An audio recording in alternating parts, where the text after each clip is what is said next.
Why, hello everyone. Hello. How you guys all doing this fine day? Hello. Hi, Sivy. Hi. It's been forever. There's a lot of people here today. There's a lot of people here, right? How was your rivals? Did you win all the wins? Did you get all the wins? Did we win all the wins? No. All the wins. We were just having fun. We were having fun, you know. What you were playing for the vibes. Playing for the vibes. Nothing wrong with the vibes. But like you must be going nuts over there by playing Squirrel Girl, right? Oh yeah. Like that's my main basically when it comes to DPS. Wait. Squirrel Girl is your main? What? Why would she be your main? That? Huh. I would not matter. I thought you were a Black Panther main. See, I was super surprised. Yeah. I was super surprised. But it's great to see you again. I'm super happy to have you back on the show. It's great to see you again. It's been forever. Like, yes. I don't know, like a lot of people didn't realize this, but a long time ago when I was a wee bit little streamer content creator, I'm pretty small. I had this lovely lady come on to my interview talk show when I was first starting out, and now look at it. It looks so different now, right? Yes, it's a lot, like you have a whole studio.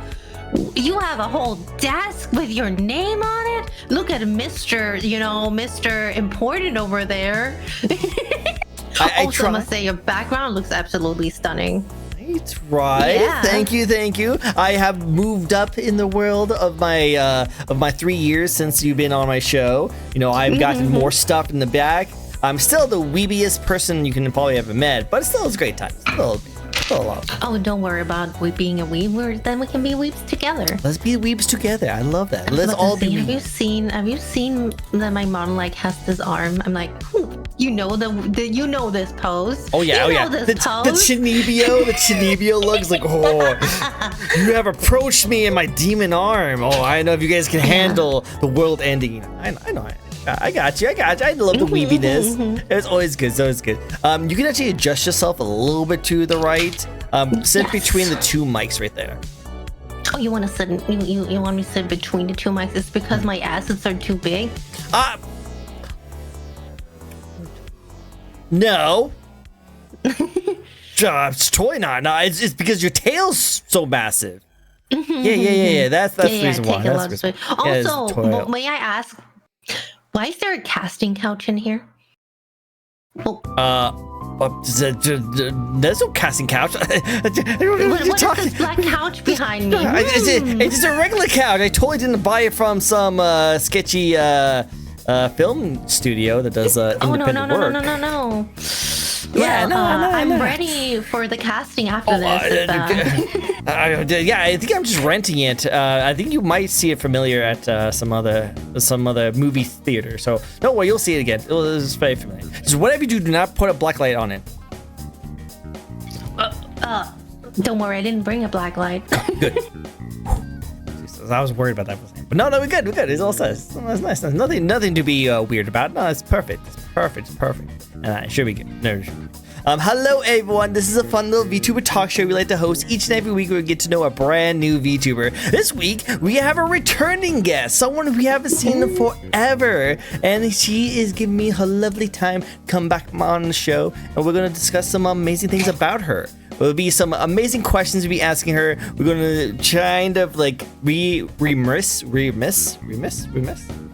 much reminisce. Yes, that's right. Reminiscing on the good old days of back in the day. I know you're going to do your 5-year anniversary pretty soon. So I'm super excited to hear more about that. And then also we're going to talk about some questions that all the new viewers that you probably have might not know about you. So it's going to be fun, kind of like new questions, old questions, just to get some of the new fans. And I hope you guys enjoy your time. It's going to be good. It's going to be a good time.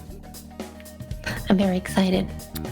But before we do that, how about you do a quick little shout out of yourself and let other people know who you are.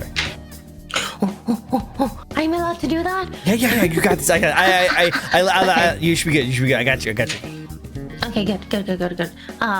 Hello everyone, I'm Sibaviana, your fluffy squirrel with massive fat nuts.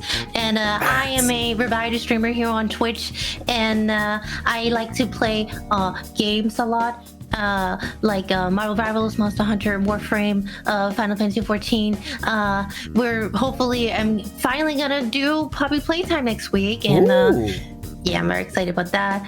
Hopefully. And then yeah, I also do a lot of yapping, and then I also do things on the casting couch that we can't really talk about here on Twitch because it's too TOS. Yeah. She has only nuts. The only nuts account. Only squirrel account. The only nuts account, yeah. The only accounts. Yes, exactly. 100%. But I'm looking forward to seeing you do Poppy, because that's been getting a lot of controversy lately with the latest entry. But I would love to see what's your thoughts on it. Yeah.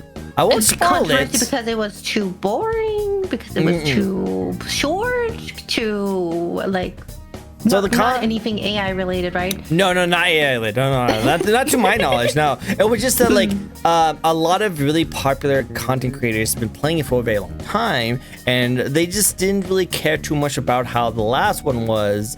And so there's a lot divided. You know how it is when you're a big content creator and you like have an opinion about something. There's going to be two sides. It could be, oh, you're wrong, you're right. You know, so there's a little bit of controversy.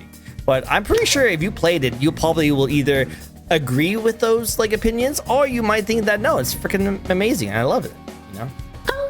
Yeah. No, I'm usually just making my own opinion, which is good. I want you to continue with your own opinion. I think this is great. We love your opinion. Pretty good. Yay! I know, but it's always great to see you. It's great to see how things been over the 3 years. I've been kind of touching and going with your content as time goes on, just reminisce on the cool stuff that you used to do. But you have changed quite a bit. If I look back on our video, you used to be in like a wedding dress, and now you're like a freaking crazy demon with like all this power aura. It's like, jeez. All of this. I got this aura farming going on. Yeah, I see that. Oh my god. I have a friend with me. And I even brought a friend with me. Jeez. Hi. He's eaten already, right? He has his fill. Sorry, there's feet on the screen now. Oh yeah, we'll watch out for the feet. Oh. Sorry, damn, feet for free. I know, right, Chad, guys. I can't believe I gave you that for free. Chad, did you see that? I'm pretty sure A1 just like run backwards, like rewind clip, zoom in, you know. A1 just went ham on that one right there. No, there's so much happened because I think last time we talked, first of all, I was still part of Merryweather Media at that point. Yeah, I did hear about that. Yeah. Yes. What happened there? Well, basically because I also now have an Only Nuts account. And they were like, if you want more opportunities and stuff, I don't think we can really do that for you if you're gonna be doing the loot side. And so we were like, oh, okay. So, and they were like very sweet because they offered like whether if I wanted to rebrand and or have like a safe work brand and then have the other side as a separate thing.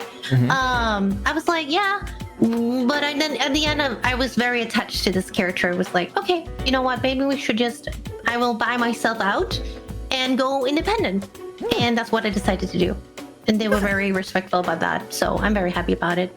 I like that. It was a very nice decision. Aww, yeah. That's so cool. I love when just mutuals of like professional people just come together and be like, you know what? I respect your decision. If this is what you want to do, we will support you. And I hope you are successful in the future. So I love that. That's how businesses should go. You know, not like other VTuber communities and companies go in the past. I feel like there's a lot of like there can be a lot of drama about it, and none of us really wanted drama, really. I'm glad to hear that. I'm glad to hear. It sounds like I'm guessing you still stay connected. I'm pretty sure you're still like friends with some of the people that's there, so you always like to check them out. Yeah. It was nice. It's good to see you guys go on like different paths and your journeys, but you guys are still going up. You guys are still enjoying us. I like it. Really cool. It's really cool. I have not regretted it since, so I'm very happy to be independent. Actually, I'm glad for you. I'm glad for you. Which is nice because like a lot of people worried that you need those kind of things to grow, but it shows that actually more people are going independent and they're doing very well for themselves, which is really nice. It's definitely like if you like. If we like met up like last year and did this show, I'm pretty sure the conversation might be a little bit different because a lot of people wanted to go to like corporate side of things to like grow and stuff like that. But after so many things happened, you really don't see a lot of the corporate lifestyles. A lot of people are kind of going to enjoy the freedom of being independent. What do you think on that? Like, what's your thoughts on being more the independent side of things? I think there's obviously very nice. There is like benefits of being. Well, I don't know if I would say there's a difference between being in a group and being corporate. There's of course benefits of being corporate, like which is that you might feel like you have a more stable income, obviously. Whereas as an independent, I'm very dependent on like my chat and my viewers and the support that I get, that I can continue being like a full-time streamer, because immediately if my viewers start losing interest, I'm gonna have to look elsewhere for work, like real work. Oh no. Because right now I'm really blessed. Like I'm super blessed that I can actually work in the like as a full-time streamer. But I know a lot of my friends who can, and like being solo is hard. But and then being corporate can be like have that benefit that you can just be doing this full time and not really having to worry about your life situation. Whereas the in between, being in like a not a corporate group, can have like it can have benefits in the ways of like being seen and being exposed, but that still doesn't really those kinds of a group doesn't still really provide the financial benefits that a big corporate does. So there's like different levels to it. But unfortunately, I also know that those groups easily also fall apart because there's just so many things that can go wrong. So even though I've been like thinking if I wanted to join with some of those groups, I'm like, we're gonna be very careful with it, because now I'm so independent that I've been like very not sure if I wanted to do it or not. Which you're doing very successful lately. Like everyone has been really enjoying you. Like you're a hilarious content creator, and I've always supported you ever since those kind of days. So like it kind of is cool to see you continue to go down this independent route, because you are being a really successful. And I think that you're doing a great job on that. Thank you. Of course. It was I would definitely say though that I did have like a big boost from Merryweather when I started, and like in that sense I've also been blessed. Like it did do a huge difference compared to some of my friends who started around the same time, and that leaving Merryweather did also impact like but I've had to also build up a new viewer base on a different platform, and that's been really, really satisfying, because that is something I can definitely say is all my work, and I'm doing hard work for that, and I'm like, yes. Again, you're very talented, and you do a lot of really good work. Not only do you have like your loot side of things where you're just talented on that kind of stuff. I personally have not seen any of that kind of stuff. Everyone who got into that kind of stuff, but I know that you're talented in that kind of sense. But also, what I actually really love about you is all your just like into Windows, your gaming quirks and your jokes and your humor. Like that's the stuff I've always really liked about you, and to see that kind of translate into like more of your content is really rewarding to watch. So I always thought that was really great. Oh, thank you very much. I'm always like very nervous about my content, actually, because I'm like, because you again, as an independent, it's like really nice to be free, but there's also so much pressure, to be fair, in that sometimes it can be like, oh, I'm putting too much pressure on myself and maybe work myself a little too hard sometimes. And take breaks. No, you were just debating on if you want to go to a bathroom break. I was like, go to a bathroom. Do your bathroom break. Just go. You're fine. You got this. Oh no, that was more because of my fucking addiction to the game. So don't worry about that. Okay, good. Marvel Rivals. I can do one more. Okay, one more. God, you have to end on a win. You got to end on a win, which unfortunately dies in. So you might have to jump back in after this. That's what I was joking about. Like, after this, we're definitely gonna, we have to go back. We have to be back. You can't end off a loss. You have to end off a win. So, no worries. Well, hey, I wish you luck on your rest of your games then. But going on to some more questions I would like to ask you, because some of these questions I used to ask back in the day 3 years ago, but there's some nuances and some things have changed for you in your content. Now, we already like talked about like, and I'm pretty sure you already brought up like how you first got started when you first got into content creation, but I also really like to just double check to see what has changed. Cat. Oh yeah, remember this guy? Yes, they're so cute. There's still Cat. He's still here. He's still my gamer cat. He's still as adorable ever. Yes. Oh my god, I love it. He's amazing. I love the cat. He still likes to come by. He always likes to check out other VTubers. You know, he's probably saw you and got distracted, so that's why he came.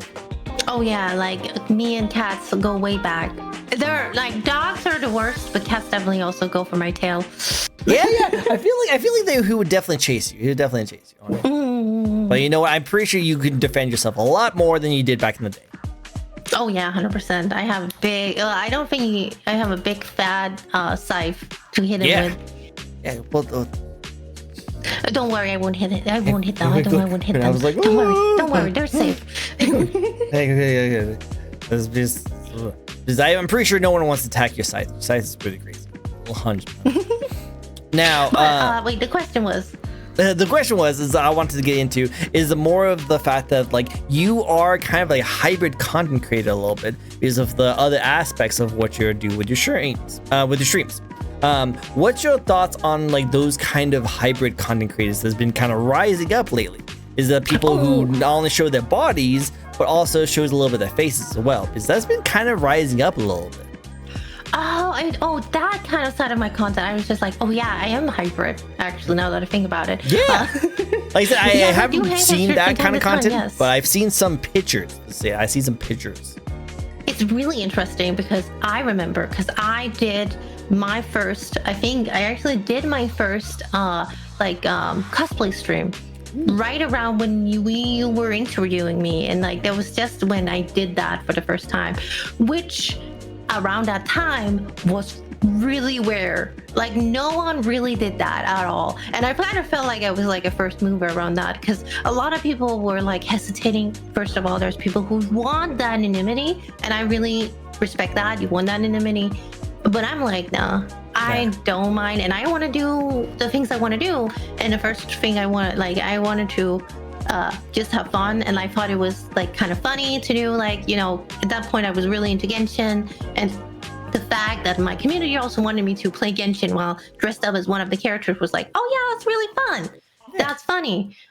So let's freaking do it. And I think that being a content creator and like a hybrid creator is healthy to some extent. Like, cause I think it's also healthy for the chat to sometimes see the person behind. There is a person behind the model, because you can of course always be like the character, but I feel like the more you stream, the longer you stream, the harder it gets to like keep up the act or like the character and not show yourself through. And if I want to do, of course I could have done like a normal hand cam stream where I only show my hands. Always a possibility. Ooh, exactly. Those squirrel hands, though, I've got to say, there might be some people interested in squirrel hands. And I still, do not show really my face. I've done, I do public face reveals when I go out to cons and stuff. Don't really mind that. But I still, on my streams, try to keep it, neck and down. So, there is still some mystery to it, I guess.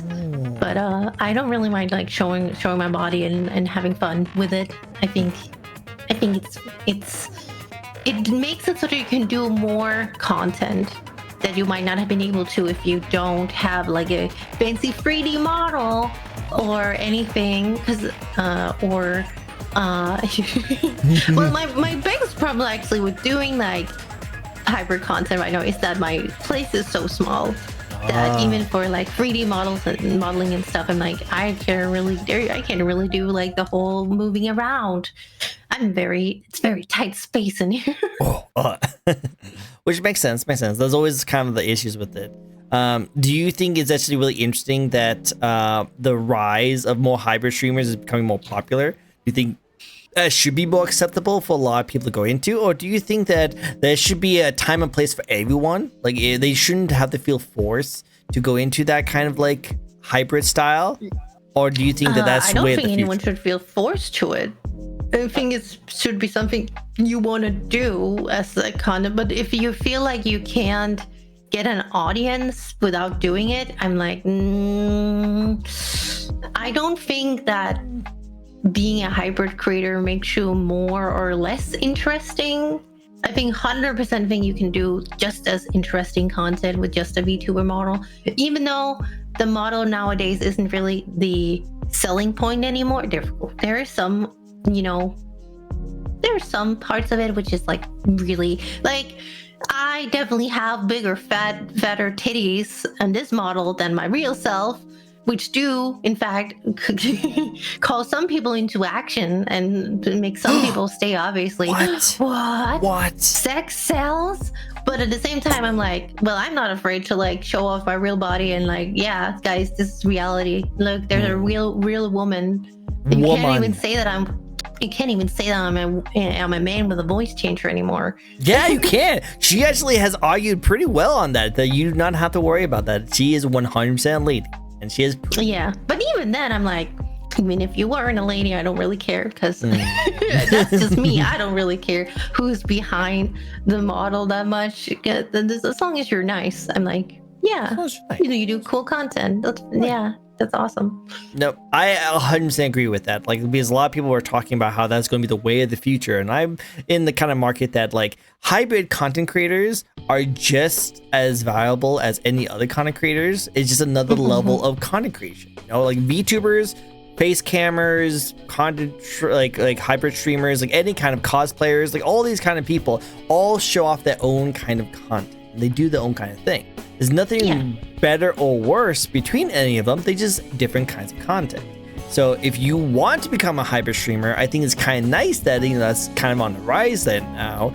But don't ever feel like you have to jump on it. It's just something that you can do if you want to. But if you want to stick with what you're doing, you're having fun, you're seeing success, continue doing what you're doing and having fun. There's nothing wrong with that. You're technically also a hybrid creator. Right? I actually was so happy about it.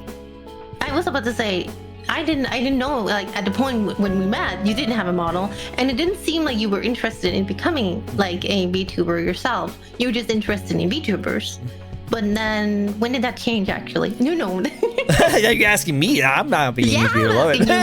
This is my interview now. No. Yes. Well, if you had a VTuber talk show, you should call it like Going Nuts. Oh, I Like I don't know, you will come up with some funny name. Well, yes, you're 100% correct. Like, actually, when I first started doing this show, I wasn't really interested in becoming a VTuber. It was not something I really wanted to do. I just loved VTubing. VTubing was such a cool thing that I was super awe-inspired by. I love seeing all the different models, the designs, the thoughts that goes into it, the lores, all the cool things you can do. I just thought it was really cool. But I never really wanted to do it personally because I've already shown off myself, and I've always just liked seeing myself on camera. So I've never really were interested in that. But after interviewing over like 250 VTubers on this show, yeah, I kept on going. After that long time of like you being on my show, I kept going. I met with so many amazing people. All of them that I've always been cherished to have on my show. Some of them I even call some of my bestest of best friends.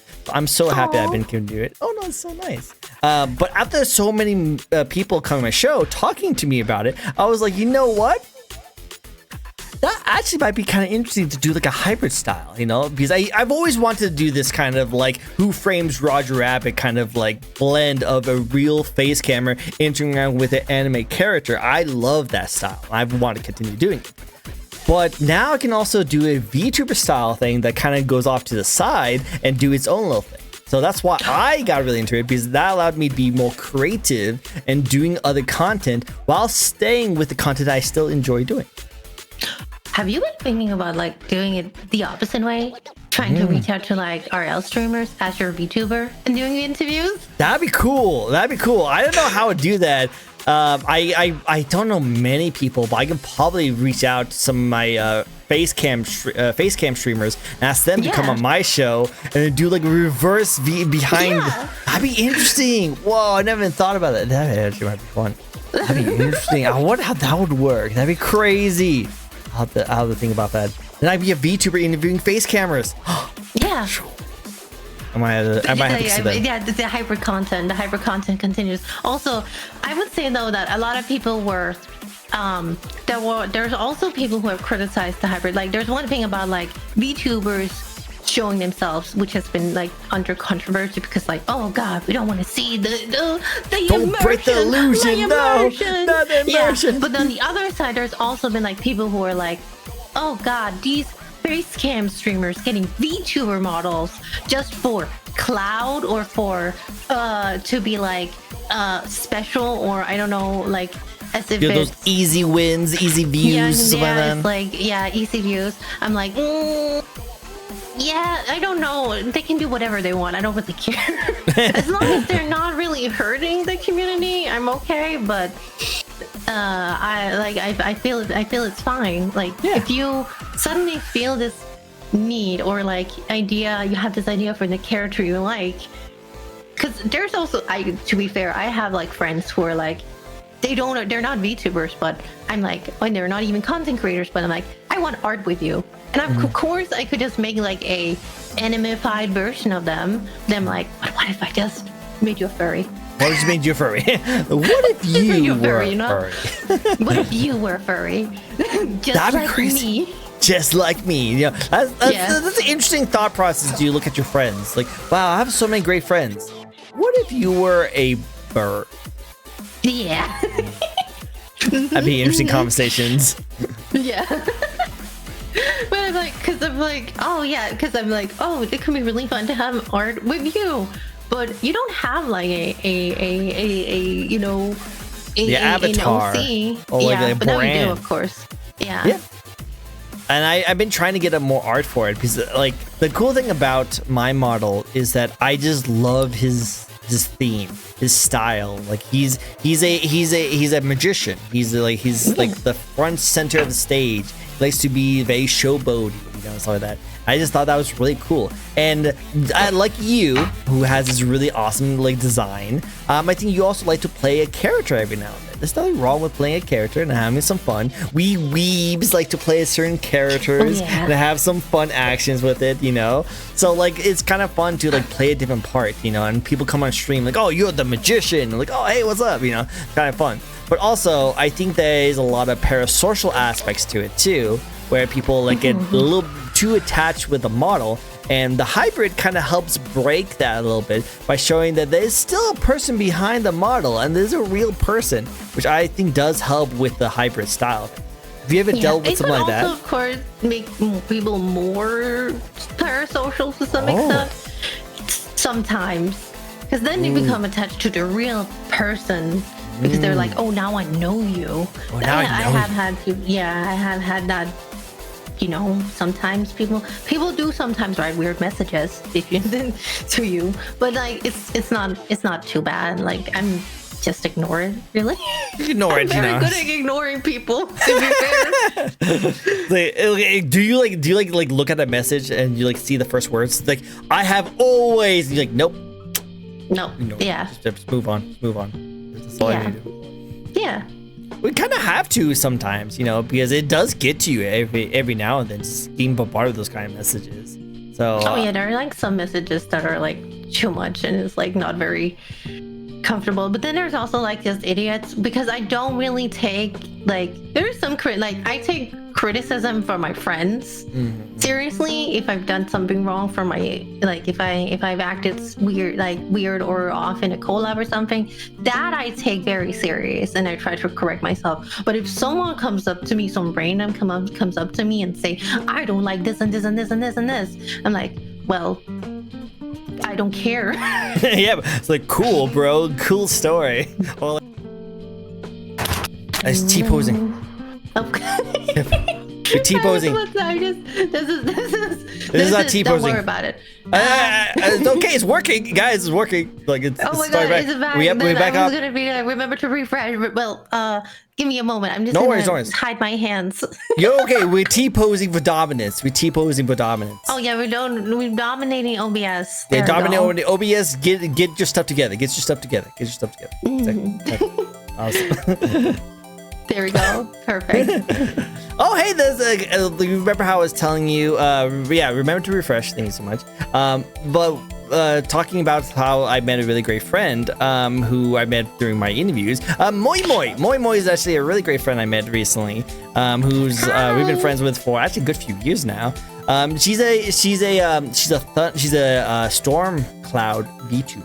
She's actually really awesome person.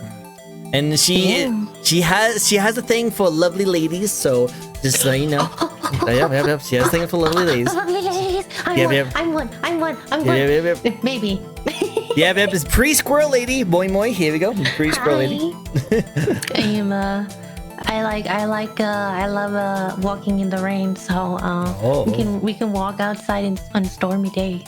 Oh, you're speaking a language. Oh. Watch out, Moi, watch out. Helson will be a little jealous. Might be a little jealous. Helson, from Baldur's Gate 3, the bear guy. Oh, yes. I think I heard you say that you are going to... Helson would join his BFs. Yep, exactly. He's bi. Oh, yes. He is. Okay, well, then there you go. You don't have to worry about it. I was about to say, I think Halson even does anything. Yeah, I don't think he doesn't mind a storm cloud and a squirrel together. I don't know. I'm pretty sure he's already into it. So. He's a shapeshifter, so yeah, it's totally easy. Totally easy. Cool. All right, so we're back. We're good. All set. Again, stuff happens. It's been kind of funky today. We need to double check on everything to see what's going on. But yeah, watch out with OBS updates. They don't work as well as you like it to. They kind of be a little funky. Yeah. But without that distraction, I'm going for it. I think it would be cool to see you do kind of like your own little like talk show that discusses more of the like social aspects of not only content creation as like a normal kind of meme, but also the more spicier stuff, and how they relate with each other. It'd be kind of good conversation about it. And I think you of a lot of people could definitely pull it off. Not only because you're very entertaining, but also you also are good at like spur of the moments, like improv kind of stuff. So I think that also be. I do my freaking best when it comes to that. I think you do a great job actually, and I think that actually attributes a lot to you as a content creator. And I think it also works really well as an interviewer. You kind of have to like jump on like not jump, but like you have to kind of like run with it. What I mean to say is like if something bad happens or someone does something, you kind of have to like jump on top of it, And I think you can do very good. We talked before, like yes and, right? Yes yeah, and. Exactly. And yes and. And that's actually something what I learned. I can't remember when I learned about it, but I actually learned it during my VTuber career about yes and, which is very nice. I can't remember who taught it to me. It was like, yeah, that makes so much fucking sense. Because especially as a content creator, sometimes you just have to run with it. Because it also makes things more fun. But the funniest thing is that I wouldn't say I'm a theater kid, but the school that I went to back in like when I was about 15 years ago did have like a drama major thingy, and like we could choose between like doing drama or doing what was the other, art I think, or music, and I actually did choose the drama. Like take the one drama class, and I thought, you know what, I think that has actually helped me a lot. Even though it helps a lot, I don't know, like, but to be fair, just knowing the type of people in the like who does like drama, I'm like, yeah, it's surprising that I wasn't a drama kid. You know what, I'm really surprised you're not a drama kid. I feel like you fit right in. You'd be really well in that. Yeah, I'd have done it. I did the music that's side. That's what I should do after VTubing now. Yeah, you should be an actress. You should be an actress. Yeah, I think you could be. I think you'd be good one. I think you'd be good one. I think so. You might have to watch out on getting the giant puffy tail, but I think you could probably pull it. Yeah. Oh, I do actually have a cosplay of my model. Oh, or like not this one, but the other one. Connected again? Yep, we're good. I think we're connected. Refresh. Refresh, everyone. Refresh. Yeah, refresh. This happens again, though. We might have to might have to postpone this again. And do it. I do apologize though. No, I am ready to do this all over again. Don't worry about it. Which I appreciate. Thank you so much for your flexibility and understanding. It means a lot. Thank you. Yeah, I just don't know what the issues is, because I first thought it was because I had the newest update, so I was like, oh cool, I've been having issues with it. I'll just go back in an old program, an old one that I know did work back in the day, and I'll just be able to just go right back where it was. But seems like it's still like kind of like jumbles a little bit every now and then, but it should be good. I love how you know what, I kind of want to blame Twitch, because every single time I refresh and do all this kind of stuff, Twitch is like, oh hey, you need to put an ad on it. It's like, I just came back. I just came back. Stop no it. Ads. No ads. No. But it's all good. It's all good. We'll see how it goes. We'll see how it goes. Let's see if it is. Mm-hmm. But yeah, no. It's always Twitch's fault. It's always OBS or Twitch's fault. It's never our fault. That's the rule of being a content creator. It's never our fault. It's Twitch. Twitch. Fuck Twitch. Yeah. Well, Twitch. Fuck you. Fuck you, Yep. Twitch. Yeah. Yeah. I'm gonna come for your ass. Oh. No, watch out. No, She's power hungry, and Twitch has a lot of power. Watch out. Oh, it does. It does. Now, I do know that Maestro is a huge lore guy, and I know you just talked about your lore, but we were having a little bit of technical difficulties. Would you be able to give us... Where were we cut off? Like the Isekai part, the Valhalla part, the deal with the shady guy kind of part. I think you summed it up pretty well, actually. You know? Yeah, like it's really funny because I also have like, so I have like non-canon lore. For example, the tail is not in the lore video. That's something I got later, and I don't really have it as like a lore bit. So I just really, kind of make lore up on the spot. So as I said, the tail is like, it's part of the whole I'm power hungry kind of thing. But that's just also something I kind of made up at some point. Like, oh yeah, it makes sense that I have this tail. Don't worry about the tail. It's a void creature where I can put anything inside, and inside of this creature lives this boy right here, which is a tentacle monster that lives inside the tail. Yeah. Yeah. And that's just, it's really, I made it the fuck up, guys. No. Which is, sometimes you just roll with it, just have fun with it. Yeah. That's cool. But I gotta say, you're a lot more scarier than I remember you were. Definitely a lot more scarier. Oh yeah, it was so cute last time. You said I was in my bridal, or it's not a bride. It's not bride. I'm not a bride. It's my goddess outfit. The goddess, yes. Goddess outfit. And that lore also made it the fuck up. Is that I was invited to after many years in Asgard. I was invited because I've been making a lot of trouble to become an official demigod.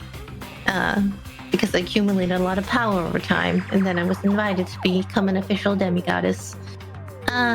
So that's the made up lore for that outfit, and then this is like because I wanted it. Well, enjoy it, have fun with it. There's nothing wrong with like just having fun with your lore and stuff like that. And sometimes people, when they get into it, they find something that's really fun and interesting, and they just want to I'm just gonna add this. I'm just gonna add this little piece to it. And I think people like VTubers who have lores, that continuation is like the best part. I love it when the continuation, the kind of like content. So like lore that has a cap on it is the ones that I usually kind of question a little bit, just because like, oh hey, your lore is done, it's over. Okay, well, as a content creator, you kind of want to continue on with your content, and you don't want to really be the end of your stream. You want to be end of your lore. You kind of want to show. Like, technically, all of my lore is more of like my backstory, so it's not something that's happening real time. A lot of my lore is just like it's like a throwback to like, oh, this is something that happened in the past. Exactly. And so, yeah. I also say that like that past is like my really like some of my past is very shameful, because I'm like, oh yeah, I was like crazy for like 500 years where I just ran around and killed everyone, and now I'm here you know, being a cute little squirrel streamer that sometimes have like violent tendencies, but at least not, you know, murdering or like killing this world. Yay. Yeah, that's aren't good. You happy, guys? Aren't you appreciated that I haven't destroyed this world yet? Yeah, I super appreciate it. I think we're all very grateful that you have not destroyed, murdered a lot of people here. Yeah, that's good. Yeah. And obviously not going to start closest to the nearest guy near you, right? Yeah. Yeah. I have a cat. No, I won't take you away from it. I won't take you away from your owner. You know, the cat is the owner, right? Cat is 100%. He's totally the owner. Whenever he's a butt, I have to listen to him. He's a little guy. But yeah, no, I always loved like those kind of things. It's always really fun to like hear about people's lores and the continuations of it, everything like that. Actually, the most recent official lore is for my newest Not Safe for Work model. Oh, which is kind of interesting. The lore is very like hentai plot, so kind of no, it's actually very sweet. Okay, I would actually say it's very sweet because it's kind of all based around a relationship I have with a certain streamer that I met right around when I started doing my Not Safe for Work and they decided to become a streamer, and so I was like, because they were much bigger part of them, and I was also part of their lore video when they debuted. I wanted to show my appreciation for them, so I centered my lore video about them a lot, and I really think it worked out well. It's basically that I, in my pursuit of power, decided to become an apprentice under a succubus. Oh. And so gain the ability to suck life force out of people, obviously. The way, you know, you do as a succubus. Yeah, you know. Yeah. Obviously, we all know exactly what it is, you know? You totally just take them out to eat and make them food. Yeah. Yeah, that's how you do it, right? Is that how succubus works, right, guys? I'm pretty sure that's it's very, I was very happy with them. And like, I had them, they were very like, when I was doing, because I would say though that the art obviously for Meriwether and the way those videos are it's a much more high quality probably than the first, like the two first ones, and this is a different artist first of all, but also it's still like a different kind of editor, and everything is very different. But I'm very happy with how it turned out. I'm very happy with it. I'm happy for you. I'm glad it turned out big. I like these like combination lore videos too. Those are really fun. It's really fun. Yeah. No, they were actually really, that friend was also a little bit like, oh, you sure you want me to voice? Because my friend does actually not they actually do use a voice changer. Because the whole thing is that they actually weren't really able to speak when we first met, because they had something with their they actually don't have a larynx.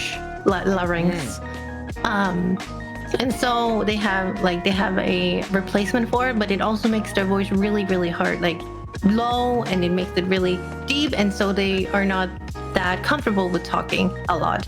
And so me and my friend is to be fair the hero in this, is that I was like, oh yeah, my friend, do you think you can help them? And so they have like this program that essentially gives them a voice that speaks for them, which is very like it translates their speech into other speech. It's basically speech to speech instead of like text to speech, you know. Okay, very cool. That is really cool. And so they are able to stream now, which is very cool. I'm happy for them. I'm like, of course I want you to be your voice for your character in this lore video, because you're awesome. Awesome. Exactly. Yeah. Love the support. The support's really cool. Awesome. I love how like that's also something that we can talk about a little bit too. Is I just love how that has helped people like get into the things they want to do, even if they feel limited on the kind of stuff, either with their physical, the mental, or they are disabled in some kind of way, they're able to still be a content creator with the help of like programs and VTubing. I think that's really cool. I like that Well, yeah, you're able to help them 100%. out I'm with so happy for them. it allows people to do what they want to do without feeling like they're limited by something. It's really great. My eyes like dotting between like 20 things at a time. Like, okay, we good. Looking around, making sure it's all good. Yeah, but yeah, no, it's really good. I like that. It's really fun. Cool. With that said, moving on because everything is looking really good. I know that Twitch still really wants to send ads out to me right now, but I do like the fact that like when it comes to like building up a lore, I like it when it's like canon to like some past like projects you've done before. For example, so I've been doing this VTuber shows each and every year for like each and every like week for multiple years. I actually tied my stuff into my lore myself. Oh.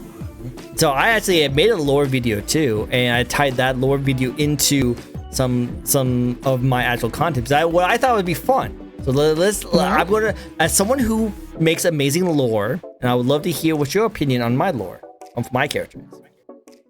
Oh, like, are you gonna explain it or do you want to show it to me? No, I'm going to explain it to you. I can maybe show you the video later, because that's more like behind the scenes kind of things. But what is that? So the lore is, I actually had this mask back here that I've had in my show for a while, and I didn't know anything about it. I just thought this mask was really cool, and I bought from some kind of like merchant from like a used store. Apparently it's a cursed mask, and over the many years of having gods, goddesses, demons coming onto my show, part of their essence has been going and feeding into that mask.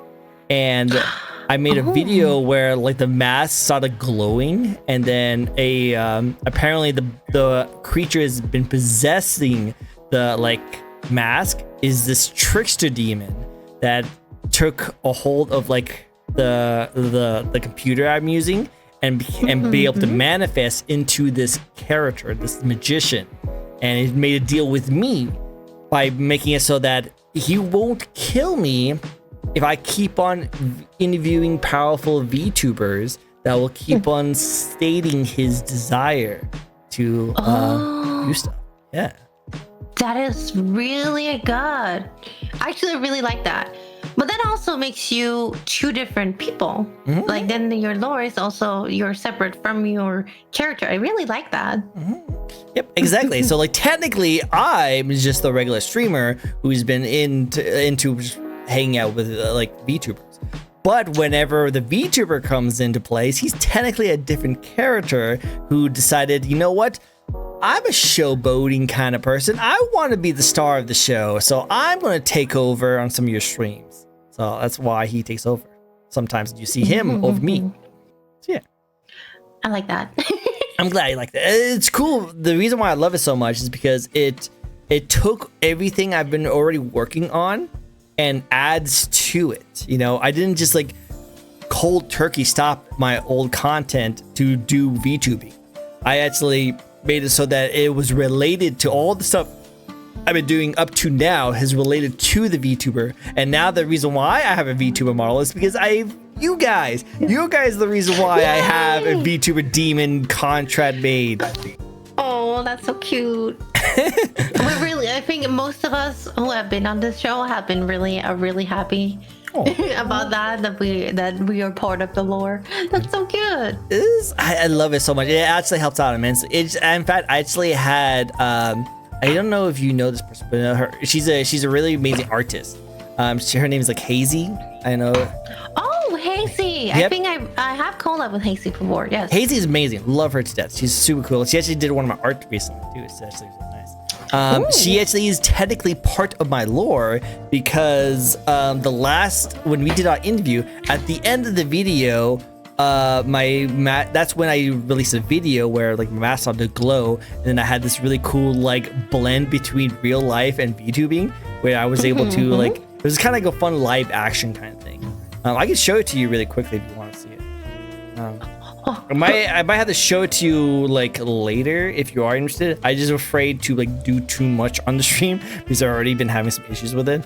But if you guys want to see it, it's on my Twitch. I can definitely. But I also can. You can always link it. I'll link it. I guess I'll link it.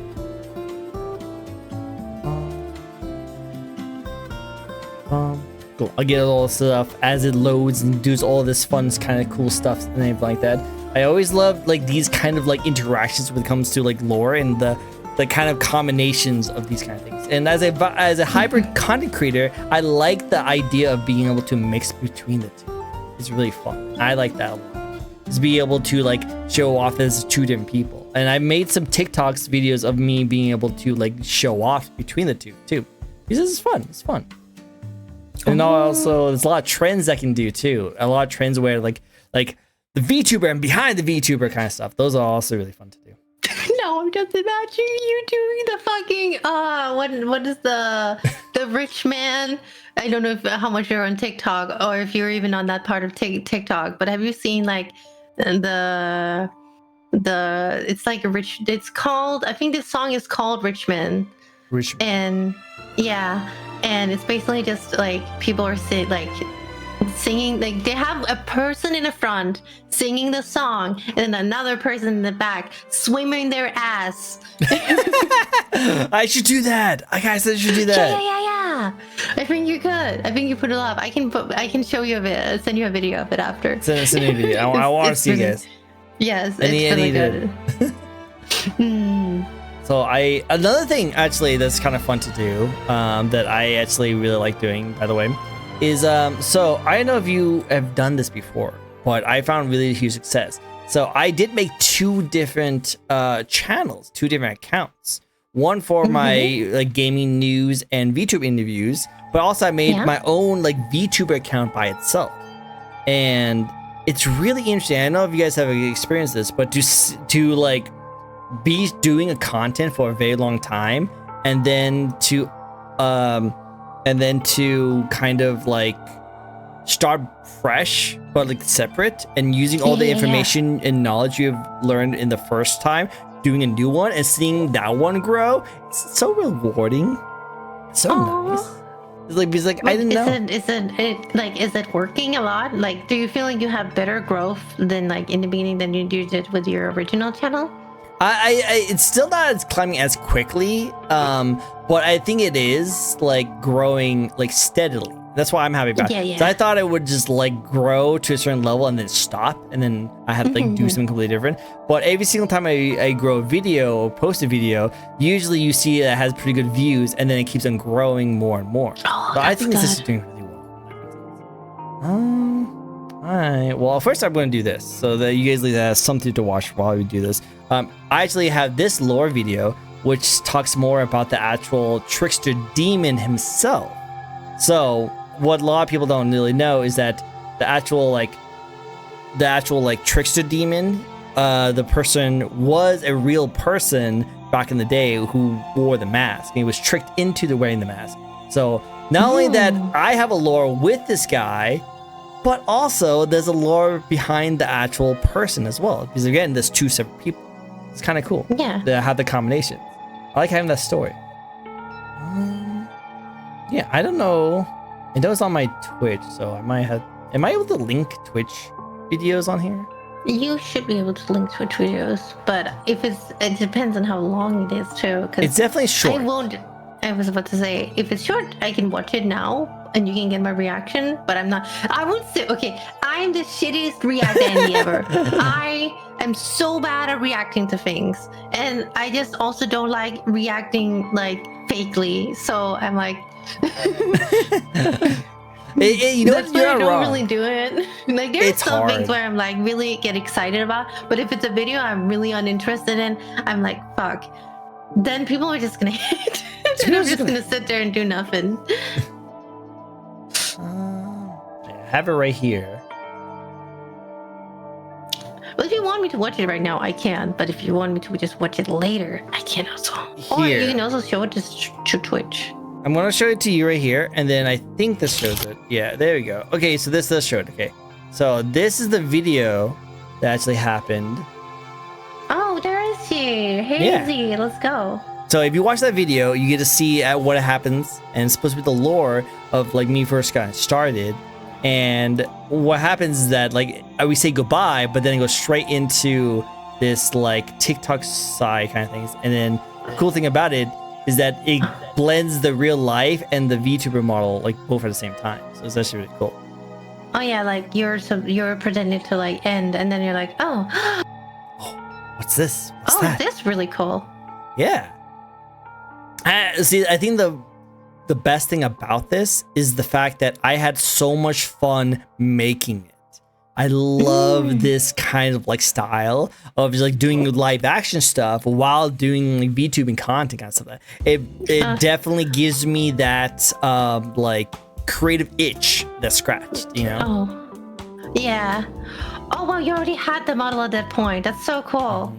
This was a long time ago, but yes, I really like it. I'm actually a little bit curious. With this, okay, had Aspen Hotel come out at this point? Yes, they did actually come out at this point because I'm guessing you, as a lot of other people have already experienced, but I might have been inspired by a little bit of Aspen Hotel, a little bit, haven't I? Yeah, I was about to ask if you were a little bit inspired by the lovely Alistair. A little bit. I do like his design, like his style. Obviously, he's inspired by a good few different people, actually. There's Alistair and Vox. Even yeah. I love it. I'm glad you like it. It's really like, I love that. But also I was inspired by obviously the anime Black Bullet that's this guy is actually from, or the mask is actually from. Because that's like, this mask is actually from a real anime character. And then oh my god, is it Hayes' mask? Yeah. Oh my god, that's like the first anime I watched as like when I got back or like got into anime. I knew it was anime. That's the first anime I ever watched. I love Black Bull. It's great. Yeah. It's great, right? So you know about that mask character, right? Yeah. He's so cool. I love his design so much. I just love the mask and how he portrays himself. So he obviously there's like Joker from Persona 5 that I was super inspired by. That's where like the code came from. And then of course Alistair and Vox also had a lot of inspiration. So I had because of like the whole trickster and like your presenter and like I love it. It's so good. I'm glad you like it. I'm glad. It means a lot to me. Do you edit your own videos? I'm actually curious. Oh wow! I edit all my own videos. Style. Thank you, I appreciate it. Again, it's one of those kind of things I just have fun doing. I just love doing this kind of stuff. And I've been editing videos since I was like a kid, just because I thought they were fun. And I'm not the best editor, far beyond any good editor, but I just have fun doing it. So that's why I do it for free. I was about to say you're probably better than me. And like I have like. You know, because when I started, I did not have any budget to like edit my own, like have someone else edit my videos. So I just also have like videos on like TikTok. No, I don't think I have it anymore because my TikTok account got banned. But used to have like videos from like that I had to make myself. And I'm like, oh shit, I try my best. And that's also why I feel so weird because I have like editors and like they ask for my input. And I'm actually realized I'm pretty picky with how I want some of my videos. And I feel bad because I'm not the best at like directing. But I'm like, so what if what I'm saying actually is like detrimental to the video? I wouldn't know, but the editors listen to me and I'm like, well, this worked. Oh, it worked. Okay, so okay. Yeah. Sometimes they just want to hear you say it, as long as you're happy. Yeah. As long as you're happy. Hi, Mina. Hello, it's great to see you. Talking about another person who loves Vox, a person who also I interviewed not that long ago. Also, he's a huge Aspen Hotel fan who has some inspirations from that too. Hi, it's good to see you. I'm about to say, shit. I think it's this. No, it's not gonna be this way. I've been trying. Okay, so I have these outfits in my house right now. I have Luna outfit and and I have a. Oh my god, why is my brain brain's not braining. My brain is not braining. One of the V's outfit in my house and I'm like, I feel like I'm too late, but then someone was like, no, husband is never too late. You can just do it whenever. Yeah, do it whenever. Okay. To tell you the truth, like do it whenever. The community will always support you in that sense. And you might not jump on it when it was the most hopping, but if you jump on it and you show up, there's gonna be a huge amount of community that will love it. Yeah. Never too late. Never too late. Hey, Mina, you actually follow it. It is a loot outfit specifically though, but yes. Whoa. That's definitely going to be interesting. We've been going since 2020. Oh yeah, that's when. Is that when the first pilot came out? Damn. Oh. Yeah, that makes sense. Wow, it's been that long. It's been already 15 years. Yeah. Is that really true? Can't be true. I feel old. So old. Yeah, I also feel old. Well, I am getting old. It's my birthday on this Saturday, Oh, and I'm turning 30. Oh, congratulations! My birthday was earlier this month, where I turned 34. I'm entering the 30s. As you enter 30s. According to the internet, I'm gonna be hag-maxing. Hag-maxing? Yes. Well, because, welcome. When you're 30 on the internet, you're ancient, apparently. Apparently. Like, you were born in the 1990s, apparently. Yeah. So, like, I love how they make fun of us. Like, you were born in the 1900s. I was like, just don't say that. It's true, but... I am born in the 1900s. Yeah. It's cool. I think it's cool. I think it's cool that I'm born in a different millennia than you. Exactly. We think it's amazing. We, as unks and hags, we are perfectly fine with our ages. Exactly. Even though our backs hurt a little bit. Just a little bit. Yes. Like, to be fair, my back's been hurting since, like, my early 20s, so... Oh, well, I wonder why. I've always just had a bad back, so I'm like, yeah. Well, I like it. I think it's really good.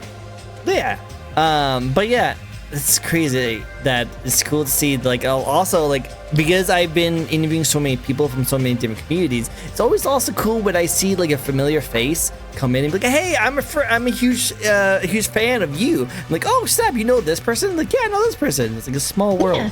Small world. Oh yeah, okay, I would say there's a lot of VTubers that I do not know, but then I'm also like, I'm so happy when I'm like, introduced to new VTubers, and I'm like, yay, hello there, hi, and then I recognize them.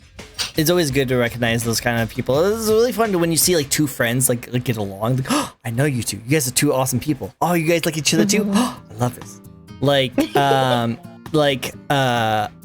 actually, I invited him to this anime guessing game in the future, but you saw me clip him on TikTok, and you had a very... That's when I reached out. Yeah, that's when you first reached out, and I wanted to bring this up because you might had a interesting take on it, which we obviously need to talk about a little bit, right? You need to talk about this? Oh, the take? The take? Wait, was it a hot dog? Is a hot dog a sandwich? Yeah, is that one? Yeah, is the hot take of food. You said bet, so we're gonna talk about it. Oh, What's shit. what's your argument on this? We got to know. Is a taco a sandwich just first? Well, that's how it first started. Wait, is a taco a sandwich? Mm-hmm. No, I feel like no. Because I feel like a sandwich has to be between two pieces of bread, and a taco is only one piece of bread. Okay. Technically, solid argument. A little bit of a wrench in your plan. What if you had a taco and, like sometimes it happens, the little bread pieces get soaked and it breaks apart? Does it turn into a sandwich? Well, if I have to follow my own logic, then yes, it technically does. So are you saying a taco can become a sandwich pretty easily, huh? Yes, I believe that a sandwich can go through an evolution, like a Pokemon, and evolve into a superior sandwich, or superior. Well, before it's a sandwich, it's just a taco, and then it becomes a sandwich, I guess. So you hear it first, guys. You hear it all first. She has stated that tacos is like a Pokemon evolution. It can evolve. Yes. It can evolve. I love it. Good answer. Now, I've always said that a hot dog is just an American taco. What's your thoughts on that? A hot dog is wait, say it again. A hot dog is an American taco. I don't think a hot dog is like an American thing, though. Wait, Is it not? Who invented the hot dog?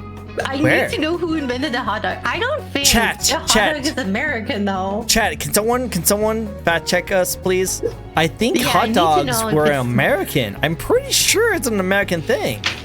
Like bratwursts are different. Bratwursts are different. It's its own little like kind of thing. But hot dogs, with Okay, the wait. bean When and you're the bun. talking about a hot dog, is it the bun or the sausage? You're specifically I would say talking about. Or I'm is it talking the about the whole thing? combination, the whole Yeah. thing. The buns Yeah. and the sausage. Because I know you also combined. call the sausages just hot dogs, right? Yeah, we Like just when call. you buy them. Well, yeah. Technically, like I would say, like sausages. They were created they in New York are City. created. Yes. Okay, then they are American. Yep. See, that's why I thought Moi Moi is our resident New Yorker. So. Thank you very much. Well, then I would say, wait, why is the taco then in the American hot dog?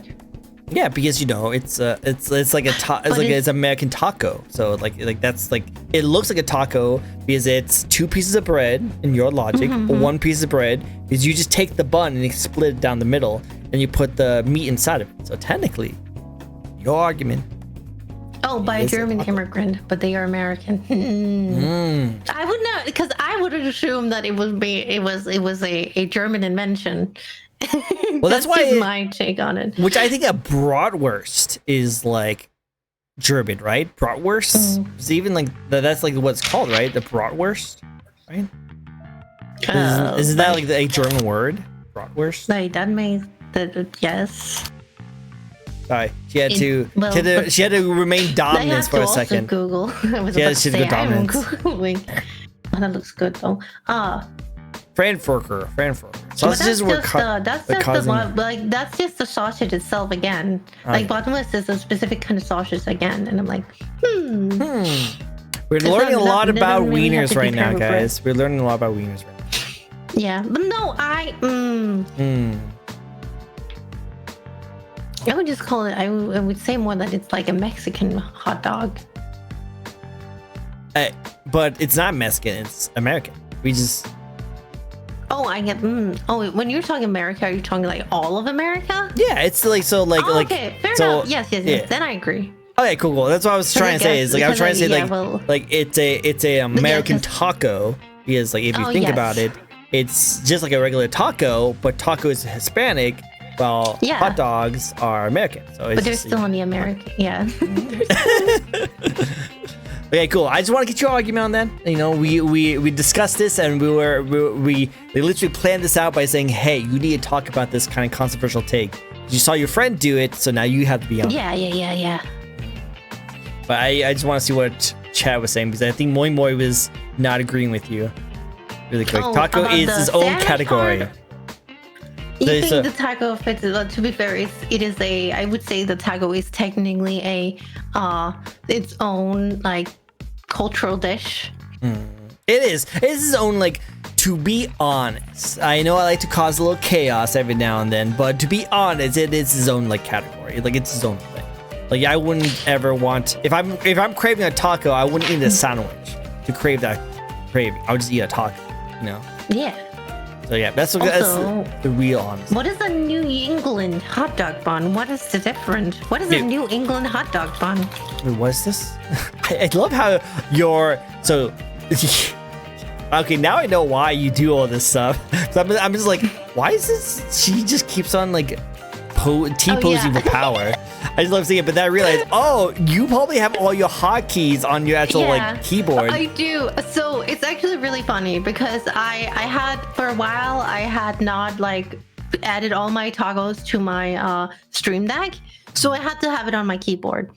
And then I got lazy and I started because sometimes I needed poses for thumbnails, and I got lazy and then I just added some to like random like keys on the keyboard, and so I forgot sometimes to like remove them. And so during stream, sometimes when I would like do stuff, it was like really funny that a hand popped out. Oh shit! Oopsies. And then and then at some point I was like, well, now it's kind of like a bit like this will just happen now. Now I'm like, what if I could just remove all of the hotkeys? But it's also kind of really funny for people to come into my stream just T-posing with multiple arms. Biblical, like the biblical accurate Civ appears on screen. True. And I'm like, I don't really want to take that away from Chad. They like it. They like it. You know what? That's totally fine. You know what? I see that now. Because I was like, oh wow, I know exactly why it's happening because I've had this happen to me multiple times, so I know exactly what's hot. But yeah, I know. You know what? Keep it. It does make you stand out whenever you like. Oh hey, it's like have all this stuff all over you. Yeah. So what is the different, like, I don't see, so like, for science, I need to know the court's opinion on New England hot dog buns. The split top instead of side of the bun. Huh? Oh, like they are actually like making a hole in the top. Okay, so they just stick it inside the hole? Like, yeah, kind of. It looks really okay. I just realized what I'm looking at. I think it works. That sounds like a corn dog. Like, do you want me to send a picture of it? Like, yeah, send me a picture. Send me a picture in it, please. It won't be the weirdest thing you've sent me. Let's just say that. That's it. Like, I'm trying to find a good picture. I'm just sending Google the a couple video. of different ones. But it looks. Right now, my stream is working. Okay, I do not want to touch anything. I'm kind of afraid to touch anything. Don't want to touch anything. Oh, that's a good. Yeah. Is that even close to a corn dog? No, I wouldn't say that. I think it works fine. Because then they seem like some of them have like grilled the sides as well, which are like. But then I want to say that's more like a toast, which a toast is a sandwich. Which suddenly, a hot dog is a sandwich. Now you make a hot dog a sandwich. Yeah, now a hot dog is legit a sandwich now. It's like now it is a sandwich. Yeah, it looks like that. Yeah, that looks just like if you just took a regular piece of like bread and toasted it and then threw a bun in it. Oh, like technically, it's really for a lobster roll. Oh, ooh, that sounds delicious. That sounds really delicious, though. Oh, I want to eat that. Don't get me hungry. You have bested the both of us, moi moi. Yeah, you bested the both of us. Wait, is it moi moi or is it moi moi and moi? It's a moi moi. Okay, it's moi moi. It could be moi moi. Moi. Like if you're like French. Yeah, she could be. We need to have a French mustache with you, and we'll call them moi moi. Moi moi, moi moi. Good. We need to have a French version of you, moi moi, so that we can go moi moi, moi moi, moi moi, moi moi. Oh, and then you can probably have some French accent. TTS always calls me moi moi. Calls me moi moi. Yeah, exactly. Because that's probably why. You're French. TTS is not good enough. It still thinks you're French. You're French. You're French VTuber. That's what you are. You're a French VTuber. No, 100%. Especially for mustache SS now. Do it. Though. I'm sorry. Yeah. Like even as someone who's American right now, I definitely have heard of that too. No one wants to be French. To be French. Don't worry, I don't think I have any French watchers in chat. Right? Don't worry, I really like the French language, which is like a hot take, by the way, over on my streams, because I have a lot of Europeans, you know, and like, no, we always bully the French, especially, but also don't tell the French, because the French have like a superiority complex about their freaking language. So I'm like, shh, don't tell the French that I say that I like their language. Their egos are gonna go through the fucking top of this roof. Yeah. We don't want that. We don't want that. You know how expensive it is to replace roofs? You don't want that. I know, as a not a house owner yet, but I hear that it's pretty expensive. Very expensive. So don't say anything good about the French. No good. But yeah, no, I know it's like the language of love, but I've always, like, again, sticking to my weeb taste, I just always loved like Japanese language. The Japanese language is so beautiful to me. It sounds like whenever they speak, they're like speaking in a poem, like as a poet. Like all the words like flow so well with each other that like with like American, like there's a lot of like pauses when you speak. Yeah. You know? But with Japanese, it seems like everything flows so well with each and every like word. So like it just sounds really great to me, in my opinion. But I know can't friends. really comment on languages. I have like one of the most ugly sounding languages in the world. So it's so funny because there's also another trend. I'm gonna also send this to you. And like my mom just sent it to me not long ago. It's like, holy shit. This the Danish language are getting like murdered in the comments of this song because there was some guy who basically made like a mumble version of You're Beautiful by what's his name? What the fuck? James Blunt. Have you ever heard of him? Have you ever heard like this? Have you never heard the song You're Beautiful? Yeah, I know that one. Yeah, yeah. Yes, that guy. Someone made like a mumble version of that, which sounds like kind of like if you were made if this song was in Danish, but like it was just really funny. Then everyone is calling it like this is like Danish. I see that I can find it again because they did send it to a link to me to the video. But yeah, let me know. Send it to me. I want to see. Thank you for the likes. Now we do actually have something, a returning favorite. You probably saw it a long time ago, but yeah. We have the spin the wheel redeem. It's back. What does the spin the wheel do? What it does is that chat can redeem a channel point redeem, and a random spin will happen, and you have to answer the question. We have two right now, so we're gonna have it. This is coming back. Don't worry about the guy in the middle. He's a little dizzy, but he's not. Don't worry about him. So dizzy. Hey, don't worry about him. He's I know that feeling. This is like me when I'm like just throwing my nutless around. He also looks like that. Yeah, he does look like that. Just a little bit. Yeah, don't worry about it. Don't worry. He's fine. Okay, so I think we already talked about this a little bit earlier, but are you a cat person or a dog person? Okay, so I actually have a theory, okay? Okay, I have what's a theory? Because I am a pansexual woman. I identify as she, her, but I'm a pansexual. And I think this is an important part of it. Because I am neither a cat or a dog person. I grew up with dogs, but then we got a cat later, and so I've had both cat and dog growing up. And so I am also pansexual, and I don't have a preference. And I think that's part of it, not having a preference. Translates into you don't care for whether dogs or cats. You're just into anything. You want everything. You want all the furry. You just a furry. All the furry. You know what? I also want the scalies. I want the furries, the scalies, the large, the flubbers, the featheries, like birds are great. I have had birds. I've had like guinea pigs. I've had hamsters. The only things I haven't really had is like reptiles actually growing up. Oh. I don't think. And the funny thing is that my mom is not afraid of like reptiles. Or anything. It's not like my parents were like against it. I just didn't have any. But then when I grew older, I was like, oh my god, my cousin has a snake. It's so cool. Oh, so cool. Yeah. I feel like you'd be the kind of lady with like a katana and like a snake, like snake as a pet. I think it would. I think it could have a snake as a pet. I did like it was taking care of a snake though is like work. Oh yeah.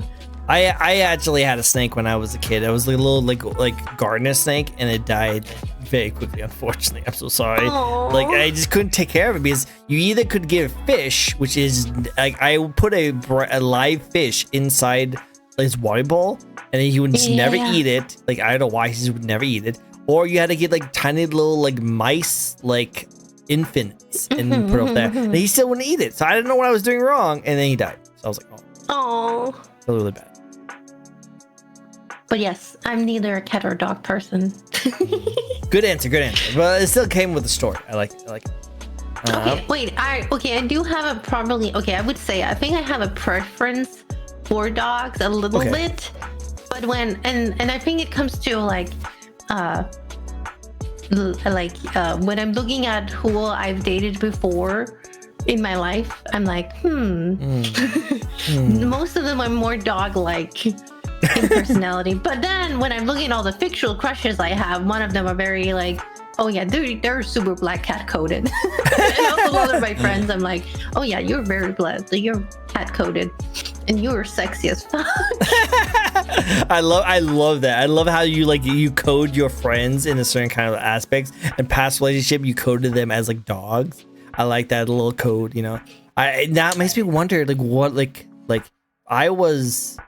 would I be more like a golden retriever or like you're very because as I said, like people are multifaceted, because I feel like you are more like maybe, but you are a cat person, but that could also exactly mean why you have a cat, because you are like a dog person.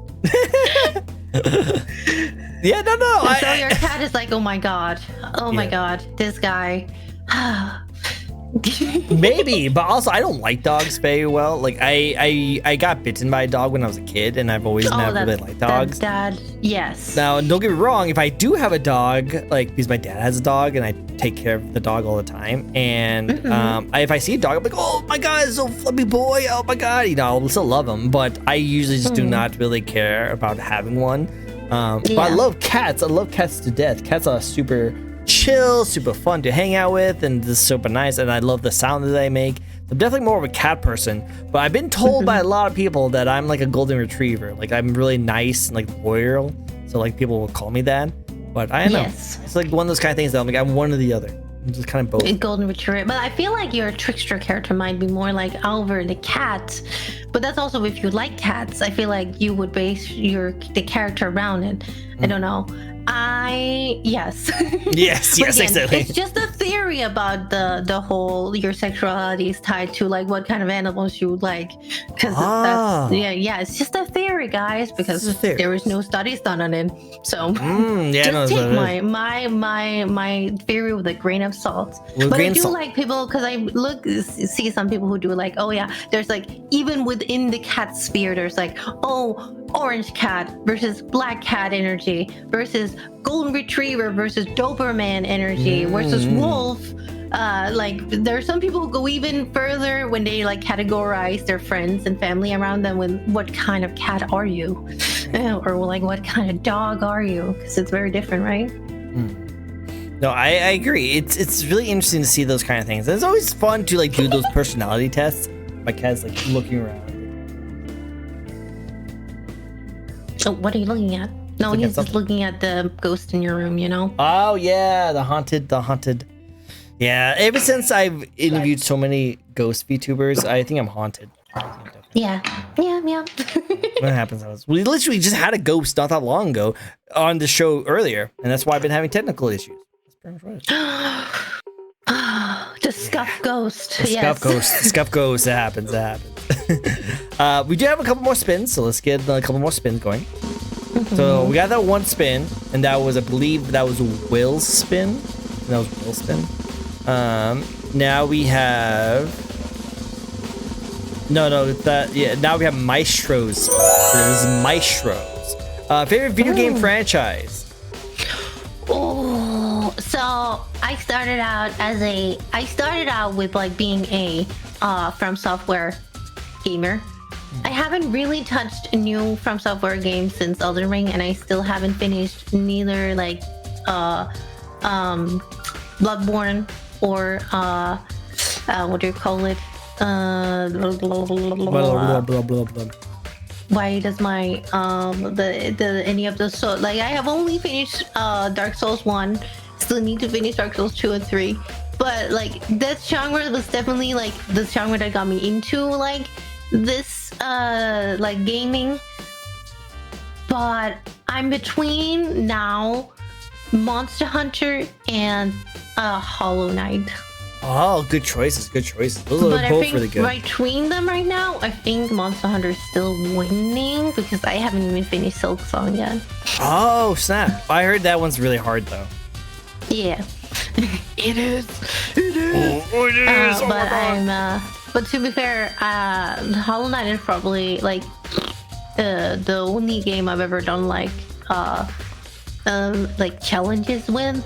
Oh. So I have like done a like, I wouldn't say speed run.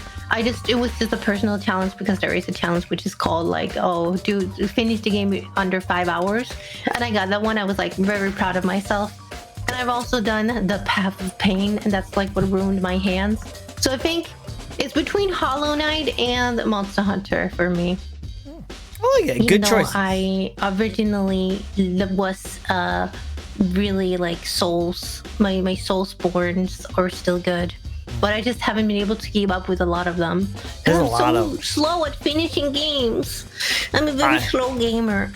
Oh, no worries. No worries. Yeah. We don't mind the slow gamers. We like the slow gamers. I just don't have a lot of time for those kind of games. You put a lot of time.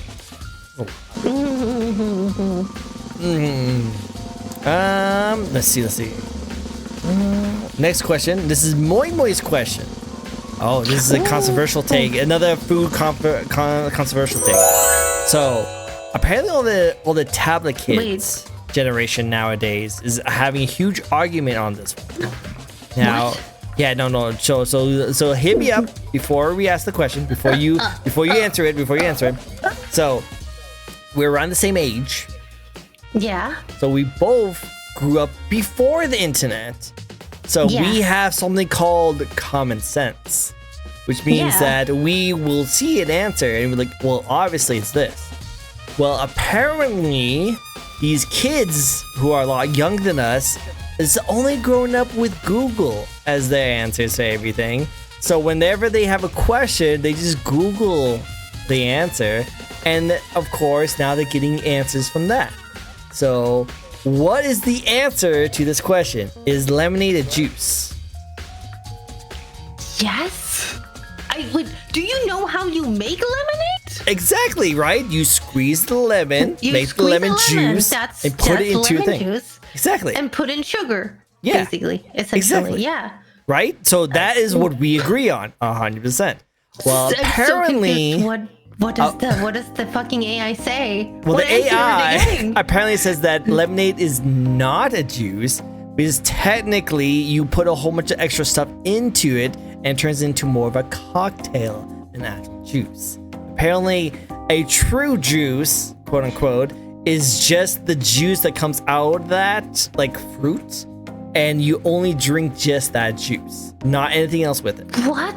Yeah. No. Do people know what's in their juice? Like normal juice? Agreed. That's what I'm saying. In their normal juice. I agree. like you preach to the choir on this one. I'm 100% on your side. Like all the drinks you've been drinking is a cocktail of a whole bunch of other chemicals and stuff like that. Yes. Apple juice is still apple juice. You know, even though it's apples and other stuff with it. You really think that people are just going to crush apples and then just drink the apple juice? Crushed, like fresh crushed juice. That apple juice is really delicious. Oh, really? But yes. Oh, it's really, really good. But yeah, no, kids are saying that it's technically not a juice. They're doing the actually kind of thing. I actually think we have a different word for this in Danish. Mm-hmm. And like I think, because for example, we have the word æblejuice, which is just a juice, yes, which is apple juice, and then we have æblemost, which is like still apple juice, but it's like that's basically what I feel is like that's when you take the product and make it completely fresh and completely like. There's no extra stuff in it, essentially. Like all natural. So it's very, like, because you see, like, normal juice is very clear. That means it's been processed. Whereas if you just juice an apple, it's usually not very clear and it's very, like, not very see-through or transparent. Mm-hmm. And so that's often the difference is that I feel like juice... Like we have the word juice for like when it comes out and like it's fresh juice, but then I would also just say it's fresh juice, and lemonade is just like not fresh juice. I don't know. Is it a cocktail? No, I wouldn't say it's a cocktail. That's what I'm saying, but no, apparently then instead of like, then everything would be a cocktail. Like I don't know if you've ever been going to a juice argument. Shop. Now, keep in mind, these are the same kids that thinks the word of the year is 6-7. So keep in mind, I think they're just chaotic trolls. And they to be fair. Yeah, I think they just like that answers of like, yeah, everything is a cocktail. It's like, no, but it's to say there's like lemon juice and lemonade is the same thing. Well, lemon juice is still a juice, even though it's because I always thought lemon juice is weird. Like, I don't understand people who drink like fresh lemon juice. I know that people can, and I don't know some people really like it. And I'm like, I'm not there with you. I'm so sorry. For me, it's more of an ingredient, whereas lemonade is like the juice version of of lemon juice, where you're like, oh, this I can actually drink. Yep, exactly. It's diluted. You dilute the lemon. It doesn't taste too bad, but you still have that nice little soury taste. And that's what people like, the soury taste. But it does not like over blare it. You know, you have a whole bunch of extra stuff with it. Okay, but some of us like natural juice. Well, moi, not everyone can be amazing like you and have just natural juice all the time. Some people like me has to just, you know, go to this grocery store and looks at Sunny D and like, oh, that's juice enough for me. Oh, let's drink that. Yeah. They sell lemon juice. It's a garnished seafood and such stashes. Yep, exactly. Yeah, but that's lemonade is still a juice. Even if you're like, oh yeah, it's different. It's still juice at the end of the day. Exactly. You count it as a juice as well. Agreed. I'm glad we're in the same boat because I have these. I work at the airport, and at the airport I get a lot of young kids who just came out of college trying to be like, well, actually, technically, I'm like, no, go away, kids. You don't know what you're doing. Like, wait, like bend your knees and let me hear all the popping of your knees, and then you can come talk to me. If I don't have no popping of your knees when you bend down, you're not old enough to talk. Well, no, I wouldn't say that young people can learn new things that I don't know. Like, to be fair, right now I feel like I don't know anything. Like, there's a lot of like physics stuff that has changed over the past many years because we made there's been things in science, and I'm like very curious about what the young kids are learning now. But then I'm also really worried because young kids are also just apparently only using asking Google, and like not Google doesn't know everything either. So I'm like, So do you really know anything new? Exactly. If you're just asking Google. Well, what I want, maybe if I ever have kids one day, one thing I want them to do is I kind of want them to figure out on their own without like falling into like Google traps. I would say, like, let them find out and them experience it, and after they tried their best to figure it out, then we give them the answer and like try and see if we figure it out together. Yeah. I remember when I was a kid. What was it? It was. I always thought I did some stupid stuff. You know, like as a kid, you like run outside, you play in dirt, you climb trees. And you find out a lot of things about like I didn't know like when you like took a grasshopper. Now this might be like a long time ago, so I don't know if anyone did this, but like you grab a grasshopper and it like spits out the black goo in his mouth. I didn't know what that was for the longest time, so I just considered it as just like, you know, I was squeezing him too hard, so I felt really bad whenever I picked up a grasshopper. But all my friends would find grasshoppers and pick them up. I found out it was actually a defense tool that they use when they're scared and they're like trying to like get this poisonous thing that comes out to it. See, but it was just too big to like have. We're just too big that it doesn't have any effect on us. Well, I guess if I put that and I put it in my mouth, I probably would get sick. But it's technically a poisonous thing for birds. So like if birds like attacks it, then they'll get poisoned. But I didn't know what that was for a long time, and I just assumed that it was just like the guts coming out of their mouth, you know? So I thought grasshoppers' guts were black. So I was like, whoa, that's so cool. Grasshopper guts are black, you know? And I was like a weird kid. But like I like that you kind of like come up with your own reasoning behind things, you know? You kind of like have your own thoughts, and you just kind of discover things on your own. Instead of just like, wouldn't know what that is. Google, what is the black stuff that comes out of the mouth of a grasshopper, you know? And you find out, you're like, oh, cool. And then you just move on with your life. Kind of nice to have imagination when you're kind of like exploring the world, you know, as a kid, you know? When you're a kid, you're so innocent. You're trying to figure things out. And it's kind of fun. That's the fun part about being kids, is to figure things out on your own. when Google and all this like technology is at your disposal, you just know how to do everything.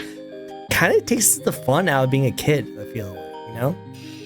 I don't know. I don't know if I want to have kids still. So I'm like, or because I'm like thinking if I was, I think I already said this. I had this idea with my friend when we were like 20. This one I actually don't really speak to her anymore. But at that point in time, when we were still speaking a lot, we both had this idea that we would never raise iPad kids. But then I'm like, I know that even if you don't want to today, it's just really hard not to fall into that trap. Yep. It's so easy. And like, I don't know how hard it is to be a parent. So no, it's like, even if you would want to say that, yeah, my kid will never get an iPad. He will never do iPad kids. Well, what if the kids want to do this kind of stuff? What if they see all their friends do it? Are you really going to like rob them from something that they really want to do? Even though you don't like it and you think it looks really terrible in their minds, they might actually find it really interesting and they want to do it. And so now you're in the dilemma that if you like restrict what they will have, they might resent you for it, and then they might like try their own way to kind of like go around your back and try and do it. Exactly. So that's when. Yeah, no, I see what you mean. Yeah, like, because I'm worried about the new generation being like so dependent on technology, but then I'm also like, well, maybe they will be better at better technology than we are and be able to handle it better. Who knows? We never know. I just hope it's gonna turn out okay in the end. We'll see how it goes. Trust me, things are up in the air. Let's say up in the air right now. But I do want to have kids. This is going more personal. This is like this conversation has gotten a lot more personal than really. Oh yeah. But it's fun. But I do want to have kids one day. So I've always dreamed of being a father ever since I grew up in a divorced family. I've always wanted to be a father, to have like a nuclear family of like a wife and kids, stuff like that. But as I get older and older and I stay single longer and longer, I kind of just feel like, you know, I kind of just want to do my own thing. Kind of just want to go out and just like travel and have fun, kind of stuff like that, you know? So I don't know if I'm going to get old. I'm going to get too old to have kids, but that's the bad thing, is that I'm getting to that point in my age where like if I had kids now, by the time they get old, like I'm going to be really old, you know? So I won't really be able to. Do you have any like, would you rather have your own kids, or would you be willing to, like, if you found a lady who's around your same age but has like a kid and they're like 5 or something, do you think you would be able to step up and like be their dad, and like would you be willing to do that? I'm curious. I think I would, just because I'm so good with kids and I just love kids, so I wouldn't mind like being like that kind of person. Back in the day though, I would. Like when I was younger, I had the dream of having my own blood, my fresh blood as my kids. Yeah, a lot of people does. Exactly. So I wouldn't want to get into like a relationship with someone else's kid. This is almost like I remember the joke of like resuming someone else's save file, you know? I just thought it was funny. But I just never really wanted to consider that. I wanted to have my own fresh blood as my child, you know? But as I get older and I found myself, you know, being too old to probably have my own kids, I probably wouldn't mind like finding a lady that I just think is freaking amazing and I love her to death, but already has a family started. I probably wouldn't mind just taking care of them. Like, I feel like that's not the worst thing, especially because now I'm thinking less of like being like a child owner and being more of like, I just want to support another person, you know, and live with someone else. It's more of like, is less of like wanting to like. Sorry, he just scratched his first. Now his hair all over. Oh no! All his hair. But now it's becoming less of like me wanting to like prolong like family and traditions of that, and more just me just don't want to be alone, growing old. You know, I don't want to be old and lonely. But that's all. Yeah, that's more like No, you continue. All I was saying is like that's just me going to my personal side of things. Usually when we talk about these VTuber interviews, usually we talk about you and your content, your amazingness. But I also like these casual conversations. See, this is why we need you to do a talk show. We need you to talk. Yeah. No, I always have like questions for other people. It just often happens when I'm like, oh, so this is interesting. I would really like you to, because I also like going into the deep things with people. You're just like, a natural really interviewer. I really try to. I don't know why. It's also like because sometimes I can also. Like I would say a question where like maybe we don't know each other well enough for you to answer this question, but also there is this whole idea of how do I say this? When I oh fuck, I had two different things I wanted to say because there's about this. Oh fuck. Got this. I believe in you. Natural interviewer. I do ask questions. I do. No, it's gone. The thoughts are gone. It's okay. But I actually wanted to return to like the whole being personal thing. Oh no, actually, no. Now I know what point I wanted to make is that I actually don't really talk about politics on my own streams at all. I try not to, but lately it's been a little bit hard because I've also been doom scrolling and it's been affecting me mentally. And also there are things going on like where I'm like, oh, sometimes I will bring it up, but I actually try mostly not to talk about politics, but I am actually really interested in talking to people about politics when I'm not on stream. Yes. And so I don't mind like asking like people those kind of questions when I'm off stream, but that can also be like very personal to people.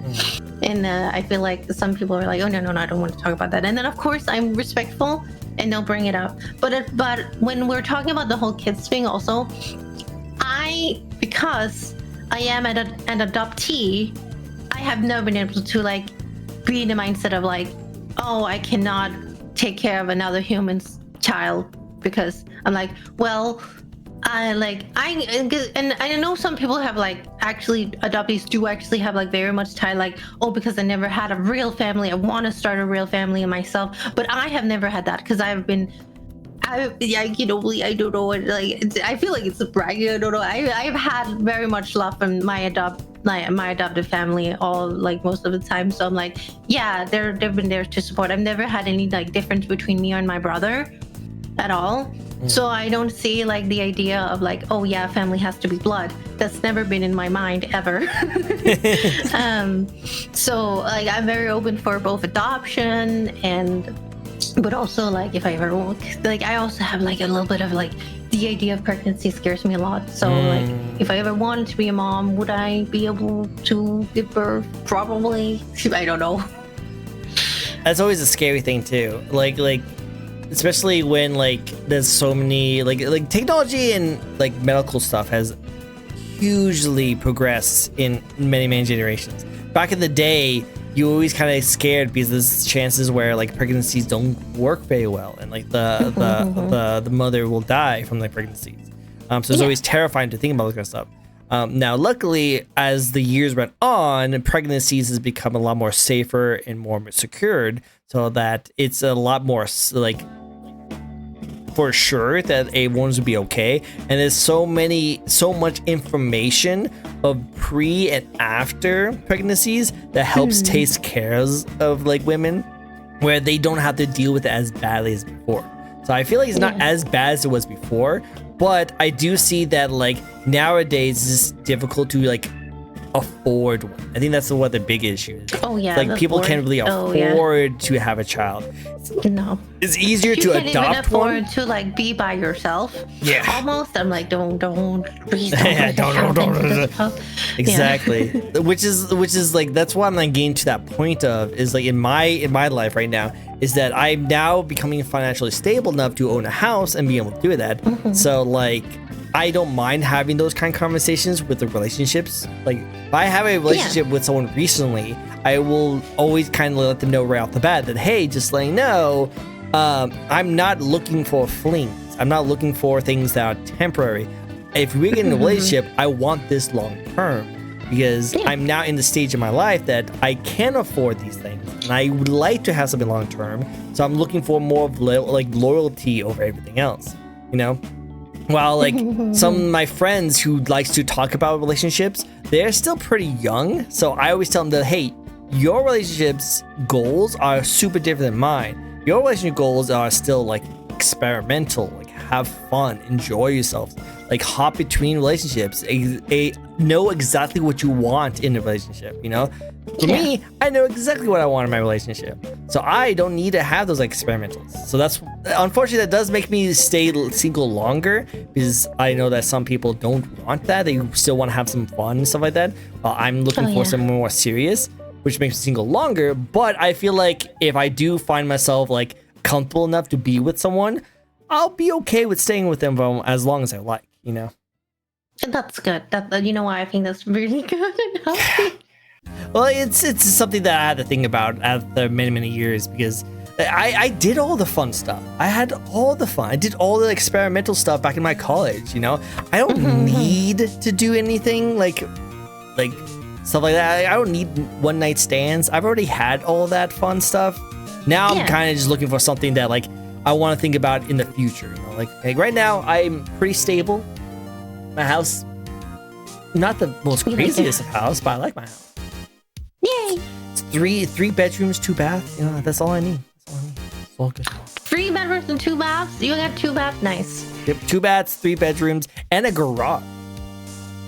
Actually, the garage part is really good, because that means that your car is going to be safe, and that means less service. Exactly. See all the smart things, all the things. So like I said, I'm pretty satisfied with how I manage my position right now. But like, not everyone is like blessed with that kind of situation, so I understand that completely. But I am kind of curious what life is going to be like as people go on, because people are having less kids, people are getting in less relationships, and it's becoming more and more expensive to go into those kind of things. So it's really interesting. Now, I don't like talking about politics on streams, because we're not gonna go into it. Yeah, we're not gonna go into that. Because I don't like doing none of my streams either, and we don't have to do it here either. But I'm just saying that as a person, I actually do enjoy talking politics, but I just don't do it on stream, or I try not too much. But I do sometimes let it slip through, and it's very obvious because I'm also from Denmark. Like, what my personal opinions are, sometimes it does shine through. So I think people could tell the kind of person I am, and like what things I'm like interested in, and like my views and certain things. I think if they really wanted to know, they probably could figure it out pretty easily.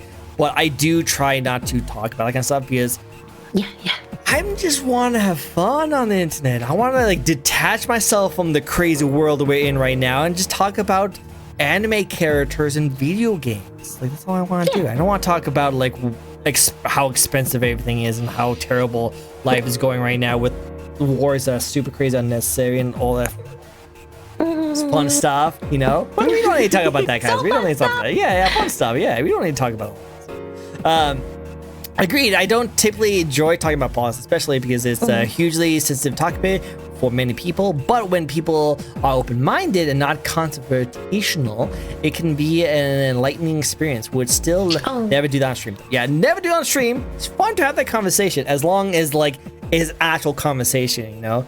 Because I unfortunately have some family members who don't have that same mindset, where like if you don't think the way I think, you are wrong, which is not how you should have conversations about it.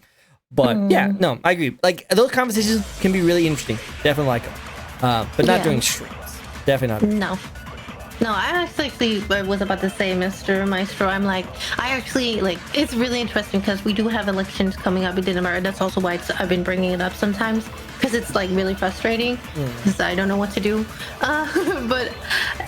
But also when you're saying that about family members, because I am, on the other hand, pretty, like, my dad was very open yesterday. I was with my family because we were out looking for houses, and they were like, so what are you voting for? And I was like, honest, and it was like, I'm probably gonna do this, and he was like, he's gonna do this. And like it's really interesting because like politically we do not agree, but it's really interesting to talk and hear why, like, their reason for why they're voting, how they're voting, and why I'm like, and I don't think, at least, okay, there are some things I would judge them for maybe if they were voting that, but most of them, like, that's not the reason why they're voting for it, which I'm very happy, because oh god, there's definitely like some also here in my country where you're like, well, if you vote for this, I'm sorry, I will really judge you. Exactly. And that's the kind of things that goes into it. But also, like, the reason why I don't really have that conversation is because I'm not very smart or informed on both sides of things, you know? Like, if I have a conversation, like, if I want to have a conversation with someone, like, if a good actual conversation, I would like to know both sides of everything. So I don't like to go on streams and talk about those kind of things because I'm not very familiar with that kind of stuff. I love talking about video games and video game news and all that kind of stuff that goes into that kind of stuff. I find it really interesting, and also I know a lot about it.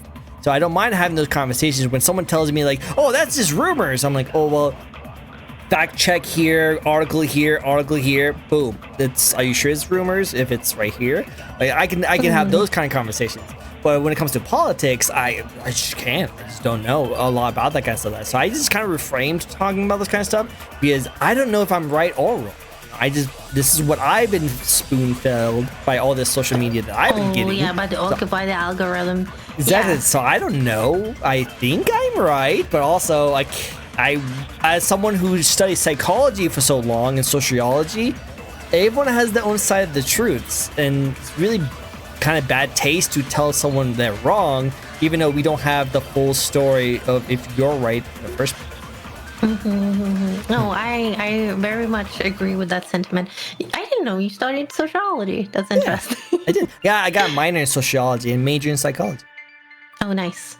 You know, I did consider studying psychology, but it's really hard to get into here, actually. But really? It is one of the things I considered doing when I was trying to decide. I ended up going to communications, which is also, to be fair, still human adjacent, right? But then to like settle for like for something more, because I was like, oh shit, marketing is changing and everything. So I decided to also study some IT. So I have like a hybrid.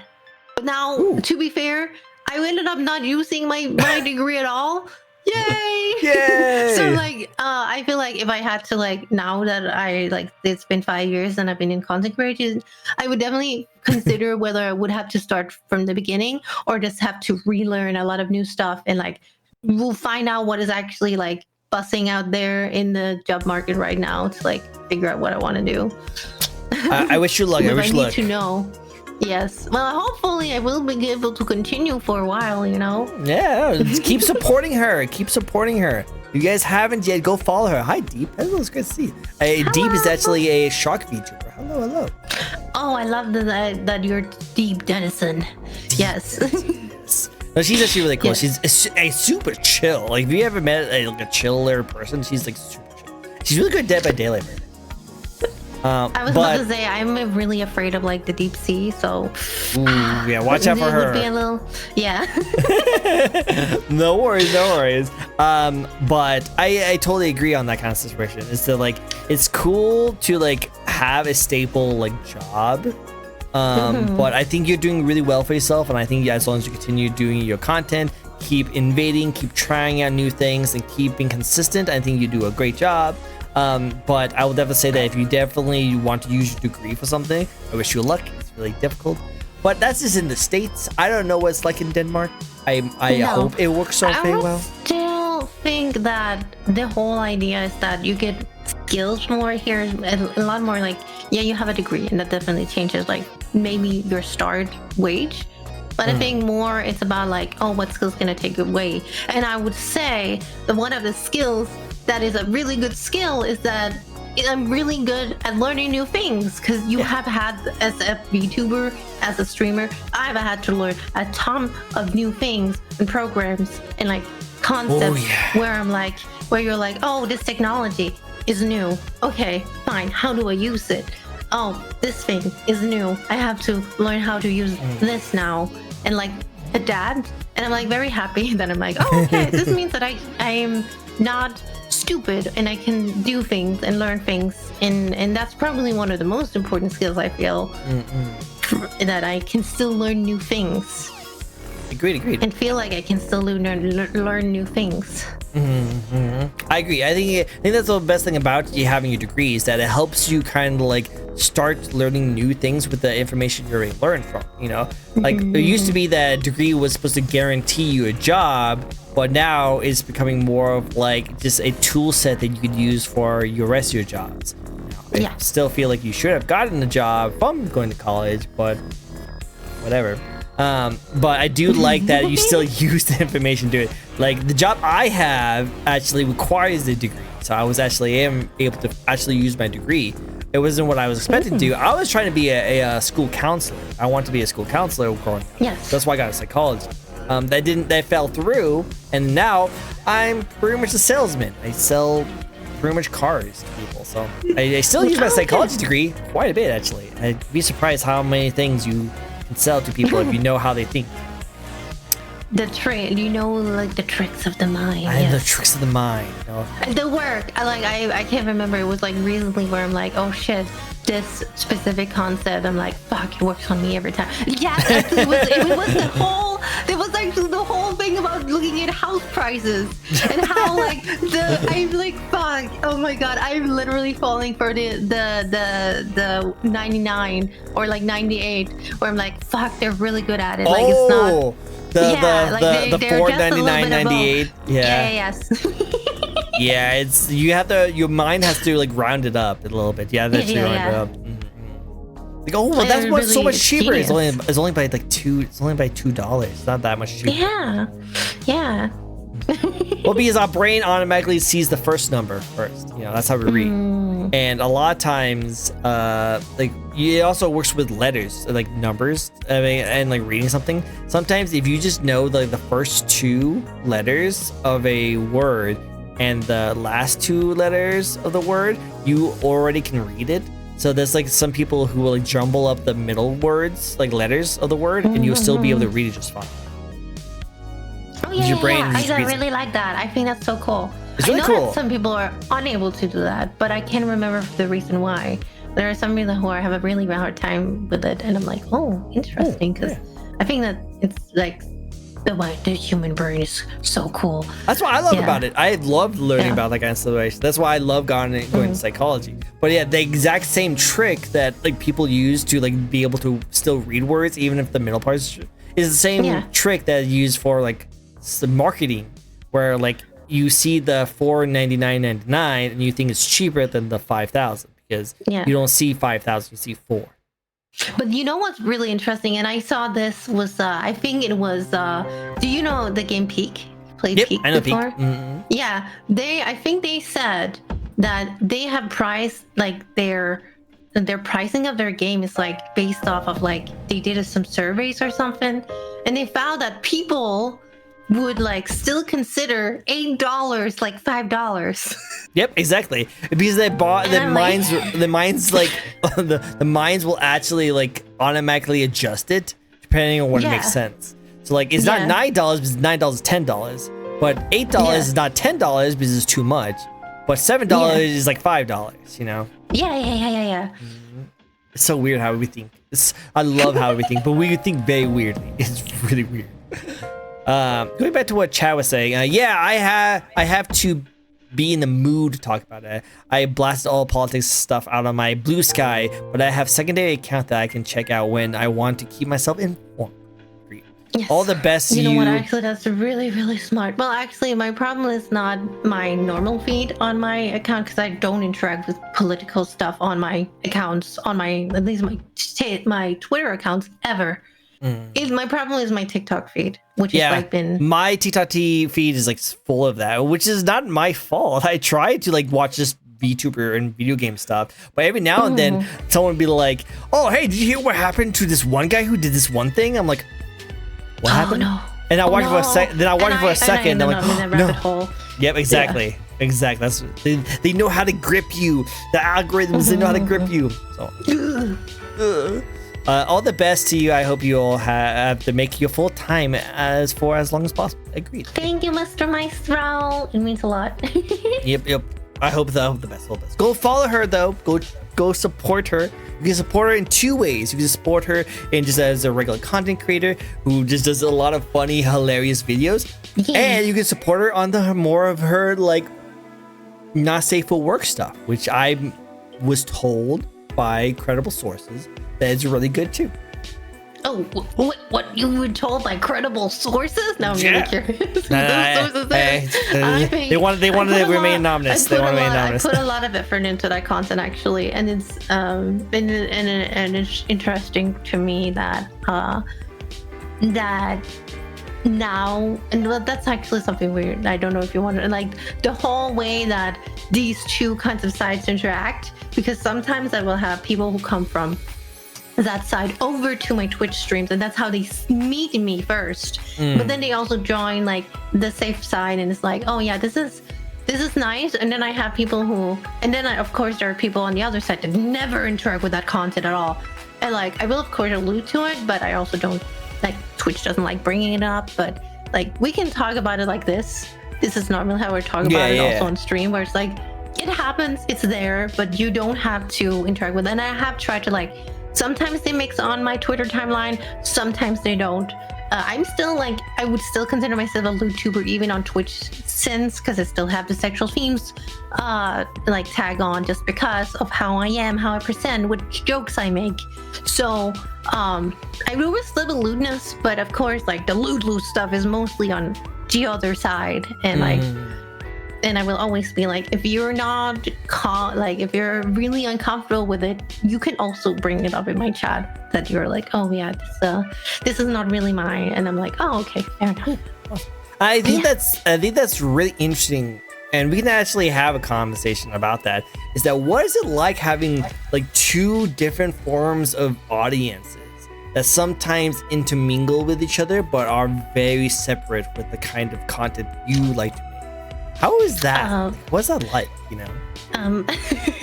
It's I have to be very straight, especially with the one side. I have to be super straight. Like, and in some ways, like they're much more free to say whatever they want over on that side.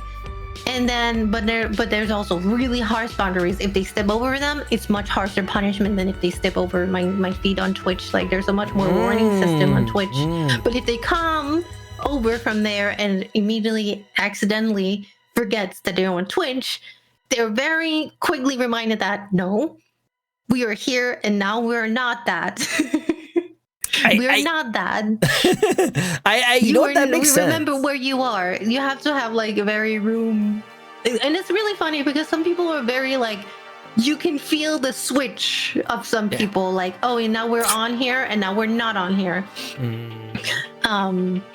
And the idea of like, because as I said, some people are not that comfortable with it, but I still have like some people who are like, they are there, and I'm like, sometimes I'm confused about why they're with me, because I have like some people who are like asexual, and I'm like, are you okay with these jokes? But then like I also have like friends who are like asexual who are like very much okay with it, and they also interact with like lewd content.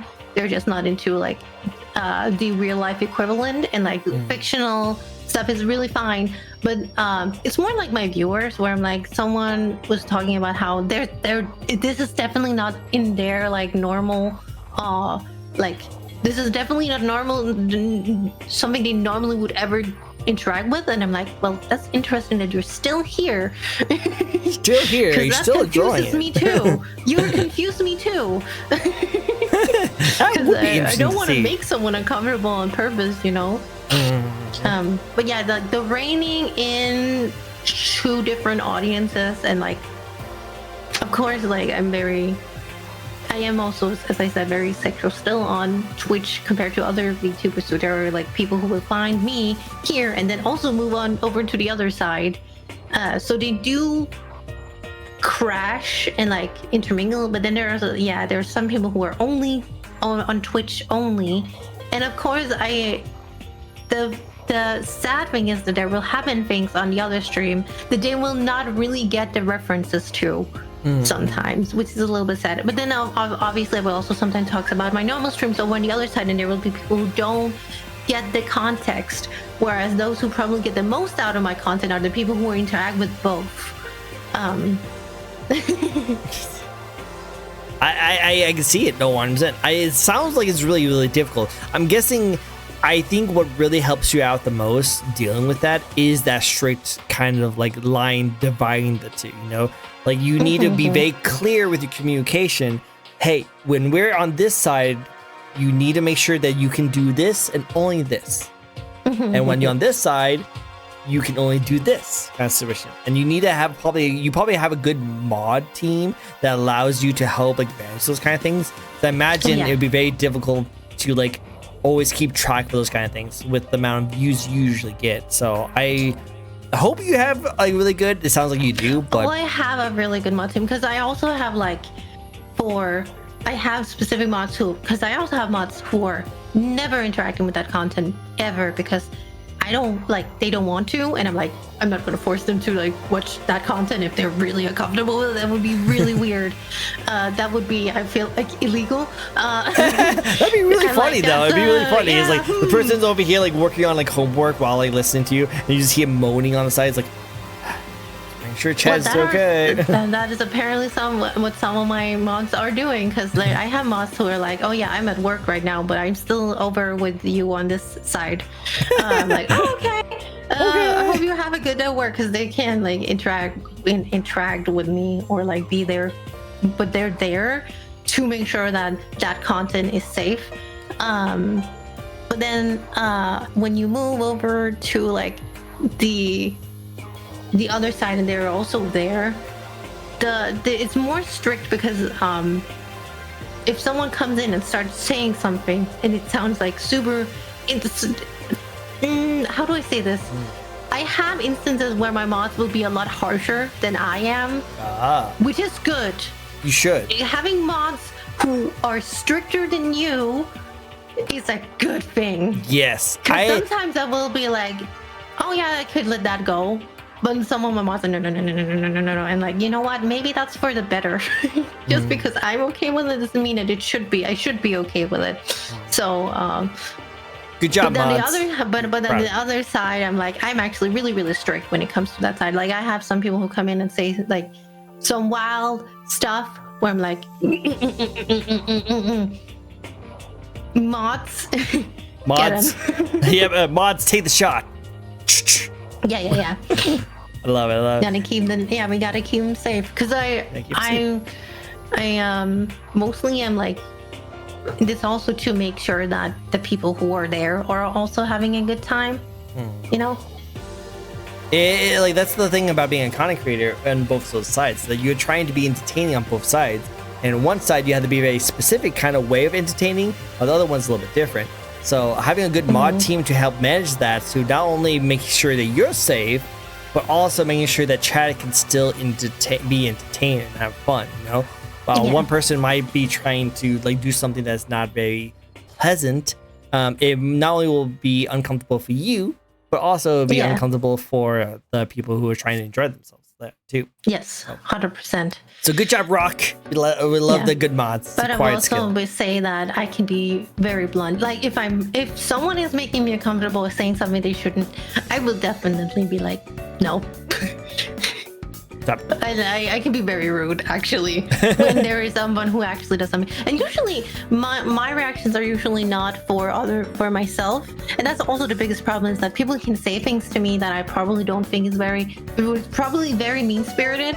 And to some extent I'm also very like naive, or like I just don't care. But then my mods will be like, no, a band, or like fuck this person. But if someone is coming in and talking down about my friends, then I will be immediately like, no, you're out. You're out. Yeah. Gone. Yeah. You have to have safety nets. I agree. Fortunately, like Civ said that she's really good about discovering new tech that automatically can weed out a lot of the bad actors. Just wish the other side had better tools for modding. Oh yeah. Like, to be fair, both the blue side but also YouTube does not have very good moderating tools compared to Twitch. Makes sense. Well, I don't know what that's like. I've never been on that site, but I imagine it would be pretty bad. It's like if you have ever been on YouTube, it's the same. It's like you almost only have like one kind of like you just have a timeout or a ban, nothing else. Just bans, straight up ban them. Yeah. I agree. To be fair, there are some really weird people. Yeah, I can only imagine. Just No, but I've also had like people come over to the blue side who are usually like they do some loot content, but I always be like, you sure you will be okay over there? Like one thing is that you might make loot content, but people interacting with the people are different because people will say things that you are probably might not be comfortable with them saying, and they will just say it. And because they have an expectation, the expectations for your audience is so different. And it's also something you kind of have to navigate is that they are coming in there to do a thing. And if you're not with it right away, or if you're uncomfortable with it, of course, I will, of course, hammer it down. But it's like, I have to know that you can kind of handle it a little bit. And of course, if you're really uncomfortable, I will make sure that person is removed, or at least being warned that you should not do this and they're not comfortable with it. But be ready that people will just come in and the first thing they say is very weird. Yeah. It's like, oh, snap, that squirrel, though. Yeah, well, because some people will still come over in this side and be like, oh my God, huge tits. And I'm like, I can take that. Yeah. That's also, but I'm used to that. But that's the norm over there. That's just the norm. Yeah, I will say that's that what people are there for. You know what? I imagine the blue sites that conversation does usually go around. I imagine. So. Oh, there's actually. I also had like another example where. Oh yes, actually. The biggest thing that is the biggest problem probably is that I do not identify with the mommy word. The word or the word mommy is banned on both my blue site and my Twitch. The only you can pay for the mommy treatment on the blue side. You can't do that. And you can technically also do it kind of over on Twitch. You can get the ability to say it, but like I'm very much like I don't really like doing it that much, going into that kind of role or character. So but a lot of people, that's the first thing they see is this model that I have and be like, mommy? And I'm like, no, I'm not your mommy. Stop it. Yeah. And that's probably the biggest hurdle I have with over there, both here and on Twitch. Because, people will come in and expect something that they are not getting. Which makes sense. As long as you lay down ground rules, I think that makes sense. Have you ever had a situation where either it was a very long day, you were tossing back between the two kinds of things, and you accidentally like merged your content with each other? Yes. You did that, and you accidentally I shouldn't have said that. Oh, yeah. Oh, no, that has happened before where I'm like, oh, shit, I'm not over on where I think I am. But one of the funniest things is that in the beginning when I started doing like looter content is that, when I started on Twitch was a little bit of a different place, but I did also get banned, if you don't know, once. Back in 2021 when I started, before I was partnered, it was the day I sent my partner application, I got banned. Oh wow, they looked at you like, oh wait, no, we need to stop this. Oh no, it was a rightful ban. It was 100% deserved. It was not about my outfit, it was about my behavior. I was a much looter character on Twitch at that point, but also you were kind of, a lot of people were also a lot looter, but that's when they started like hammering down on it. Also, it's normal. I have checked my Fugi. Oh yeah, I've also flashed a few people with my Fugi because I have loot Fugis. That's really embarrassing though, because that's not my content. That's on someone else's content. But I used to be really loot on Twitch, and I have few redeems that were also really lewd compared to like what you can get away with now. but that also meant when I actually started doing loot, like I could be looter content over somewhere else, that I was actually pretty say so. Like super, like it was actually really clean. That some of my streams over there were more like less loot than my Twitch streams because I was very like I wanted to be very professional about it. Professional, yeah, exactly. Yeah. And so this has changed now. This is the other side is definitely much more looter now than the safer work side. But it was just very much funny in the beginning how I was definitely more shy. Also, I think it was also about being shy, but it felt like I was more lewd when I was on Twitch than I was doing the other content, and that's when it's like when it started merging or just started the big shift is when I went really lewd. That's when it really started. It was like, okay, now I can actually be lewd. I feel like it's okay to be lewd over here. Embrace it. Yeah. Embrace it. I love it. Well, like, I think that would really helps you because it seems like you had that urge to want to do all that kind of stuff, but Twitch was not the right site to do all that kind of stuff for that. So you more managing to go over to the other side to be able to kind of embrace and do all your kind of urges allows you to kind of like go back to Twitch and be like, I got my feels out. I pretty much was able to relax myself. Yeah. So now I feel better. Because to be fair, when I started doing lewd like stuff, it wasn't even like lewd. It was just I wanted to play looter games. I wanted to be able to make the looter jokes that I thought would be fun with the looter games because Twitch don't allow those. And then along the way, I was like, you know what? I actually want to do the actual loot. That's just because fun. Sounds fun. Nope. Yeah, I wanted to commit 100% at some point, which was very good. It was I'm happy I did it.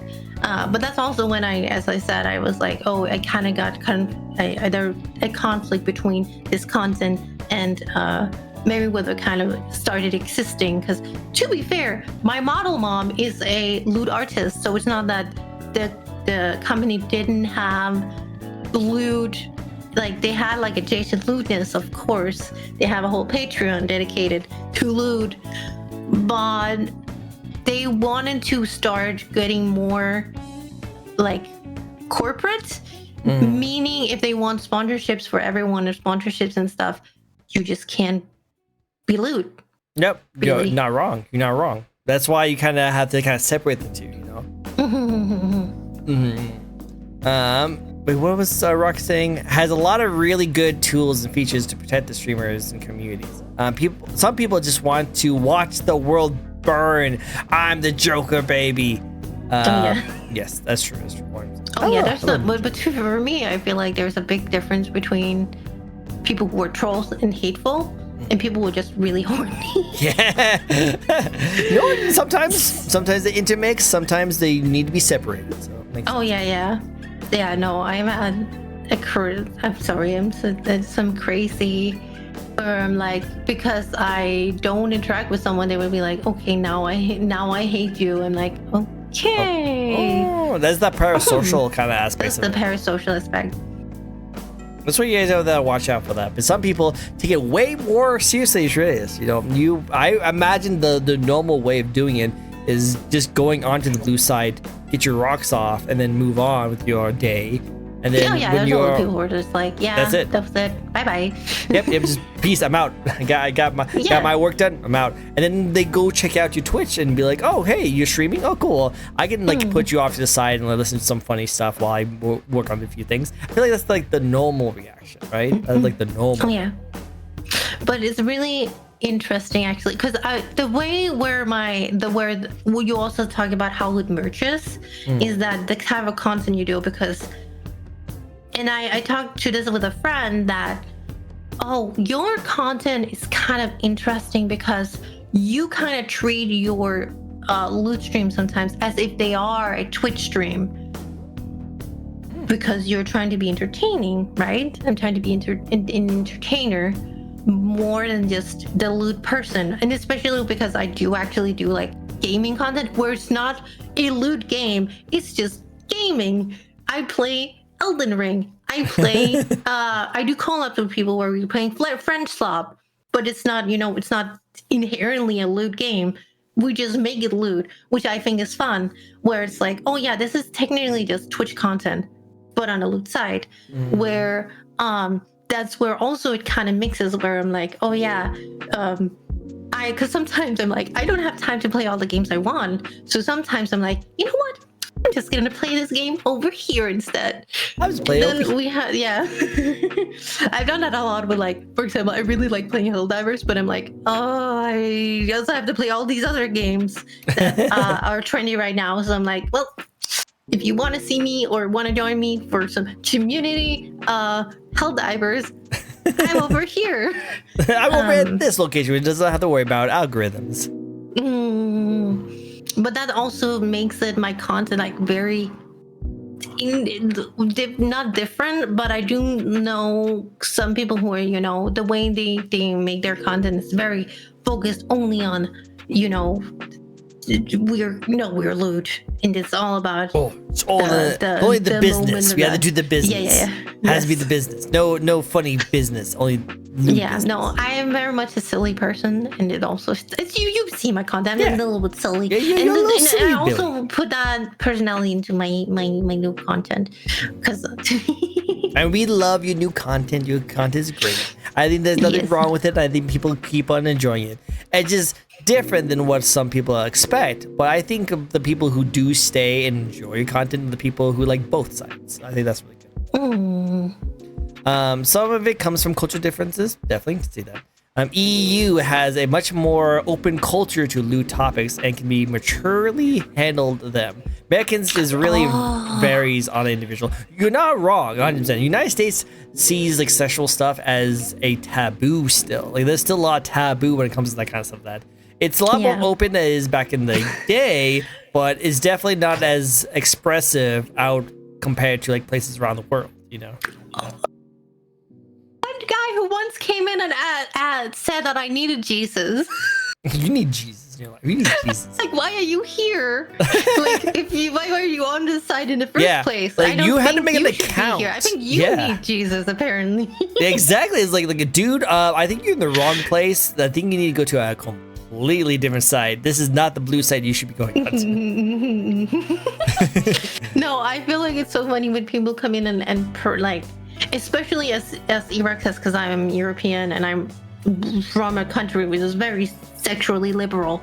The idea of like telling me that I need God was so foreign to me that because I'm not even very religious myself, I was like, I don't really know how to respond to that, because I don't even take it like as an insult. I'm like, well, I guess you really believe that I need God. I assume he actually really believes it. I don't know if I should joke about it or if you take it seriously. I feel like that would be like a joking kind of thing, because like I imagine if you're really against those kind of things and you say someone needs Jesus, you wouldn't be there. You would probably like make a very hateful email or something like that, but you wouldn't go into a chat while you're doing your thing and you'd be like, you need Jesus. I actually have another viewer who does that a lot. They're like, oh, are you still on here? I'm like, yes. And it's like they come in every time and say it. I'm like, I don't know if this person is serious or just trolling for funsies. They're either trolling or they just like to see your reactions, because know trolls. The whole point of trolls is to get reactions from people. And so sometimes when you see those kind of things, the best thing to do is not to feed the trolls. I don't take it seriously. I'm just like, well, I'm just here being, and I'm doing that, and like I'm just here being a slut, and I'm proud of it. So exactly, a quiet one.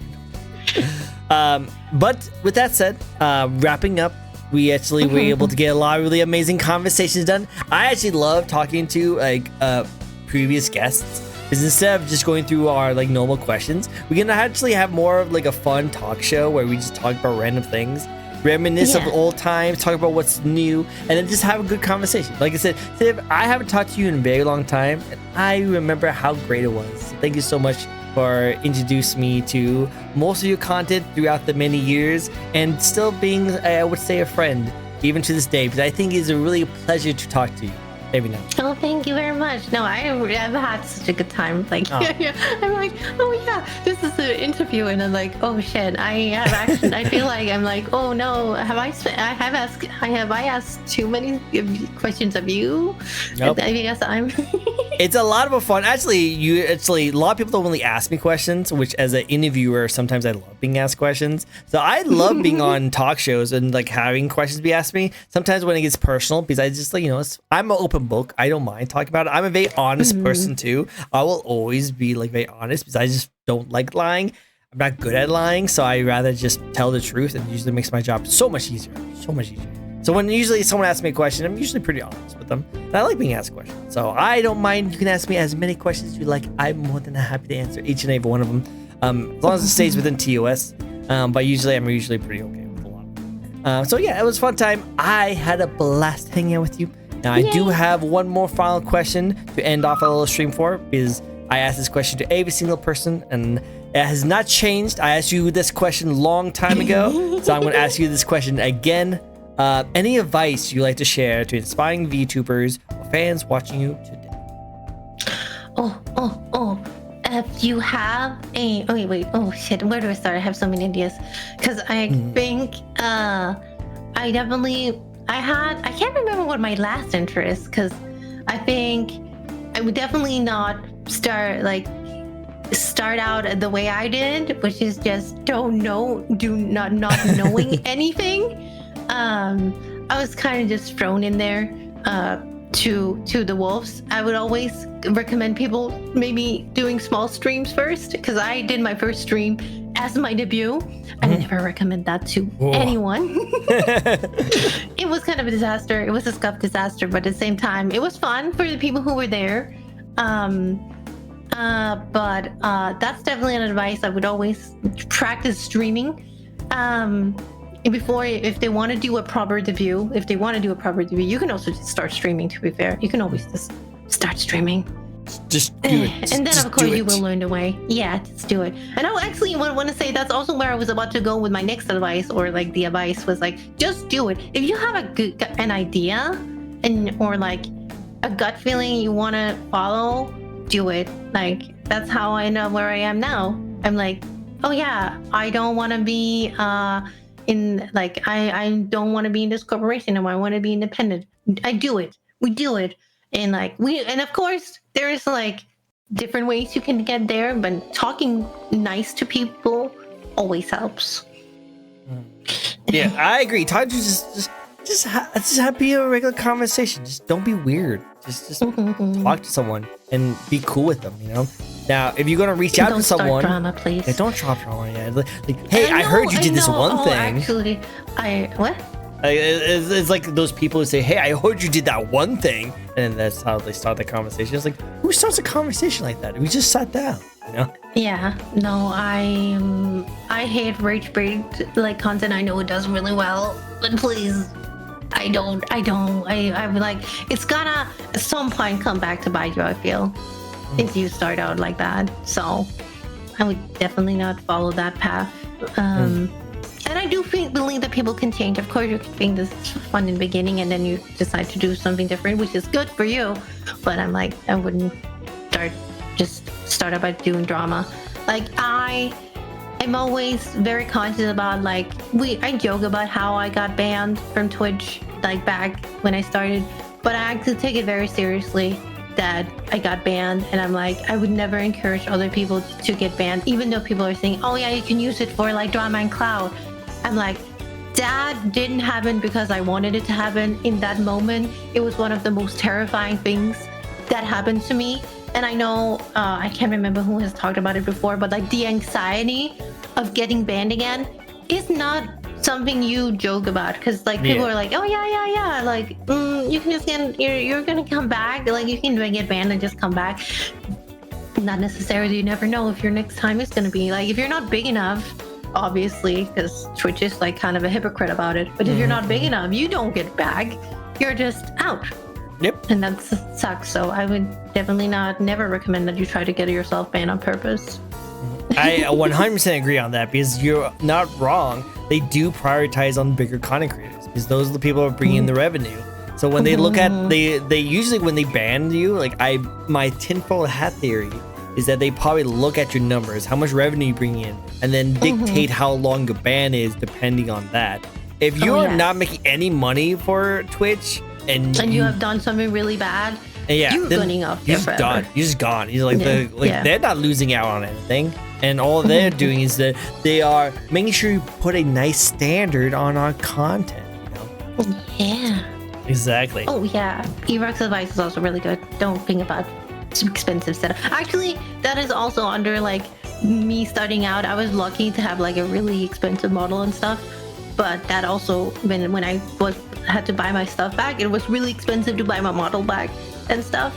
But you don't need a really expensive model when you start. You just need a cool maybe character that you have decided on. If you want to be a VTuber, or if you just want to be a content creator, you just need a camera and a microphone. Yeah, exactly. These two things. As long as you have these two things, you can do whatever you want. Well, not everything. Exactly. Dude, maybe limit on some things, but you can still enjoy yourself. It's not on camera. Now I will go back and play more Mammal Rivals probably. Go for it. I need to join you on the session because I played. I'm not that good at it, but I do like to play every now and then. How you like the Fox character? Oh, I tried her for the first time today. I think she was fun, but I definitely have no idea what I'm doing. She looks like I played a little bit of her, and she seems like she's a really good character to have if you are getting CC'd a lot, because she has a really low cooldown to like remove CC on people. Yes. And she's also a good like diver with you, like she can like, because she has that teleport ability basically. So pretty much what I would see is that if like the back line's really being a pain in the butt, like you just do not like the back line at all, you just jump with a diver. And you jump with them old, and then you just destroy the backline as best as possible. Exactly. That's how I kind of see it. I see her as like a backline support, you know. Not backline, that frontline support. Yeah, I agree. But with that said, thank you so much for giving me your time. Sorry about the beginning of it being a little scuffed. I do apologize about that. No, thank you so much. I'm used to scuff, so I never judged anything further, Scott. Which I agree. I know. But still, I always feel bad. So thank you so much for being patient with me and flexible and hanging out with me. I really do appreciate it. I had a blast hanging out with you. I still enjoy hanging out with you whenever you can. I like our conversations. Maybe one day I will have another conversation where we can just talk about random things. So thank you so much. And we definitely hang out some more. Let's hang out some more. Are we raiding out, or are we? We are raiding out. So so I actually, last time I raided out to you specifically because I knew we were going to kind of move your community over to mine. So I want to move my community over to you. So we just do this nice rotation. But now that I'm going to be doing that, do you want to start your stream right now? I can raid into you. Oh, I'm not going to be streaming again. I'm not going to be streaming again. I'm going to go sleep probably. Okay, cool. Sleeping is good. Sleeping is good. Maybe I'll play some Marvel Rivals. We'll see. Well, yeah, I should technically go sleep, but... Well, then you go get some sleep then. Is there anyone you'd like us to raid? I'd like to give my first suggestion to my guesting. Oh, damn. Who do we raid? There's so many options. All right, so many amazing people. But I am going to give you a nice little shout out because you deserve it. If you guys haven't yet, go check her out. Of course we do. Like, go check out this lovely bean. She's so very talented. Like, she does so much amazing work. She's hilarious, and she does jump between the two little things. Now, I have a lot of amazing people in my community who likes to watch me, who has dabbled in the lewd culture, and they would like to kind of get into it. If you guys are slightly interested in that lewd kind of side of things, definitely check her out, because she actually has I would love to give you advice. Yeah, she loves giving you advice. So, I'm not going to say who it is. I have had those conversations with those people off stream. But if you guys are interested in that kind of dabble in your content, she's an amazing person to kind of like have as your sensei, like your senpai pretty much. She is really smart. She's really intelligent, those kind of stuff and she will help you kind of manage those kind of things. like how we talked about earlier, how you need to make sure you have a very strict line where people can't cross, and having a good mod support really helps with that. These are the kind of things you need to consider about, because it's very easy to just let people do what they want and step on you, and that's going to be extremely bad for yourself, mentally and physically. So do not let that happen. So if you guys are interested in that kind of stuff, highly recommend checking her out and how she does it, because she does it very well. Cool. Thank you very much. Of course, like all the support. Like I said, I've been watching your content for a very long time, but you know, I just been busy, so I haven't been able to check in a lot of your content. But I saw you with I saw you message that one video. I'm like, oh hey, Sif, I haven't seen you forever. Let's hang out again. So it's a great time. Yeah. Let's see. I have this friend called Red Mage Links. I don't know if you know them, but they're a very cool dude. Let me see. Let's see. Send it to me on my Discord. Yes, I will. This is their name. Oh, hot dog looks really good right now. Yeah, I'm actually really hungry now, so I'm actually gonna get some food.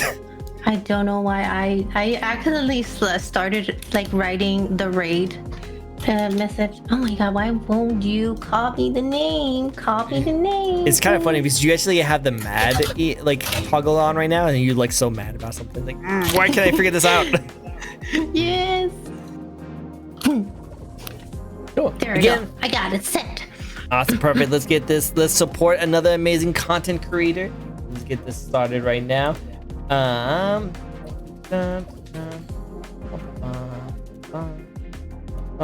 Cool, awesome, and they're playing Monster Hunters. Oh, nice, go for it. Yeah. I like a big Monster Hunter fan as well. So. Ooh, I like that model, the like little PNG. I think it looks really cool. Kind of reminds me of an Ash Ketchum kind of person, like a Pokemon trainer. Oh, that's like they have so many models. Like they're a PNG tuber, and they can like they have many different forms. They're shapeshifter. So they also have female forms to do with like theirs. Yeah. Well, it sounds like fun. So let's go give this person on all the support. They're playing a really awesome game. So let's get started. Thank you guys so much for joining in. Thank you, like a huge thank you to all the people who actually stayed all the way through the end, even throughout all that stuff. It's really easy to kind of just dip away after doing this stuff, but I saw a lot of you guys still stick around even when I had to leave stream and come back. You guys are freaking amazing and true MVP, so thank you so much. I really do appreciate your patience with that. I'd love to see you guys again. So if you guys have not yet, you guys go follow the Sif right here. But if you guys want to check out a brand new VTuber, I do this show each and every week where we get to know a brand new VTuber. So if you'd like to check out someone brand new, you can also follow me. Until then, I hope you guys all have yourself a very nice day. I hope you guys rest, get some good foods. Sif, do not leave Discord yet, okay? No, I'm staying. Awesome. Bye-bye, everyone. Bye. Bye. Bye.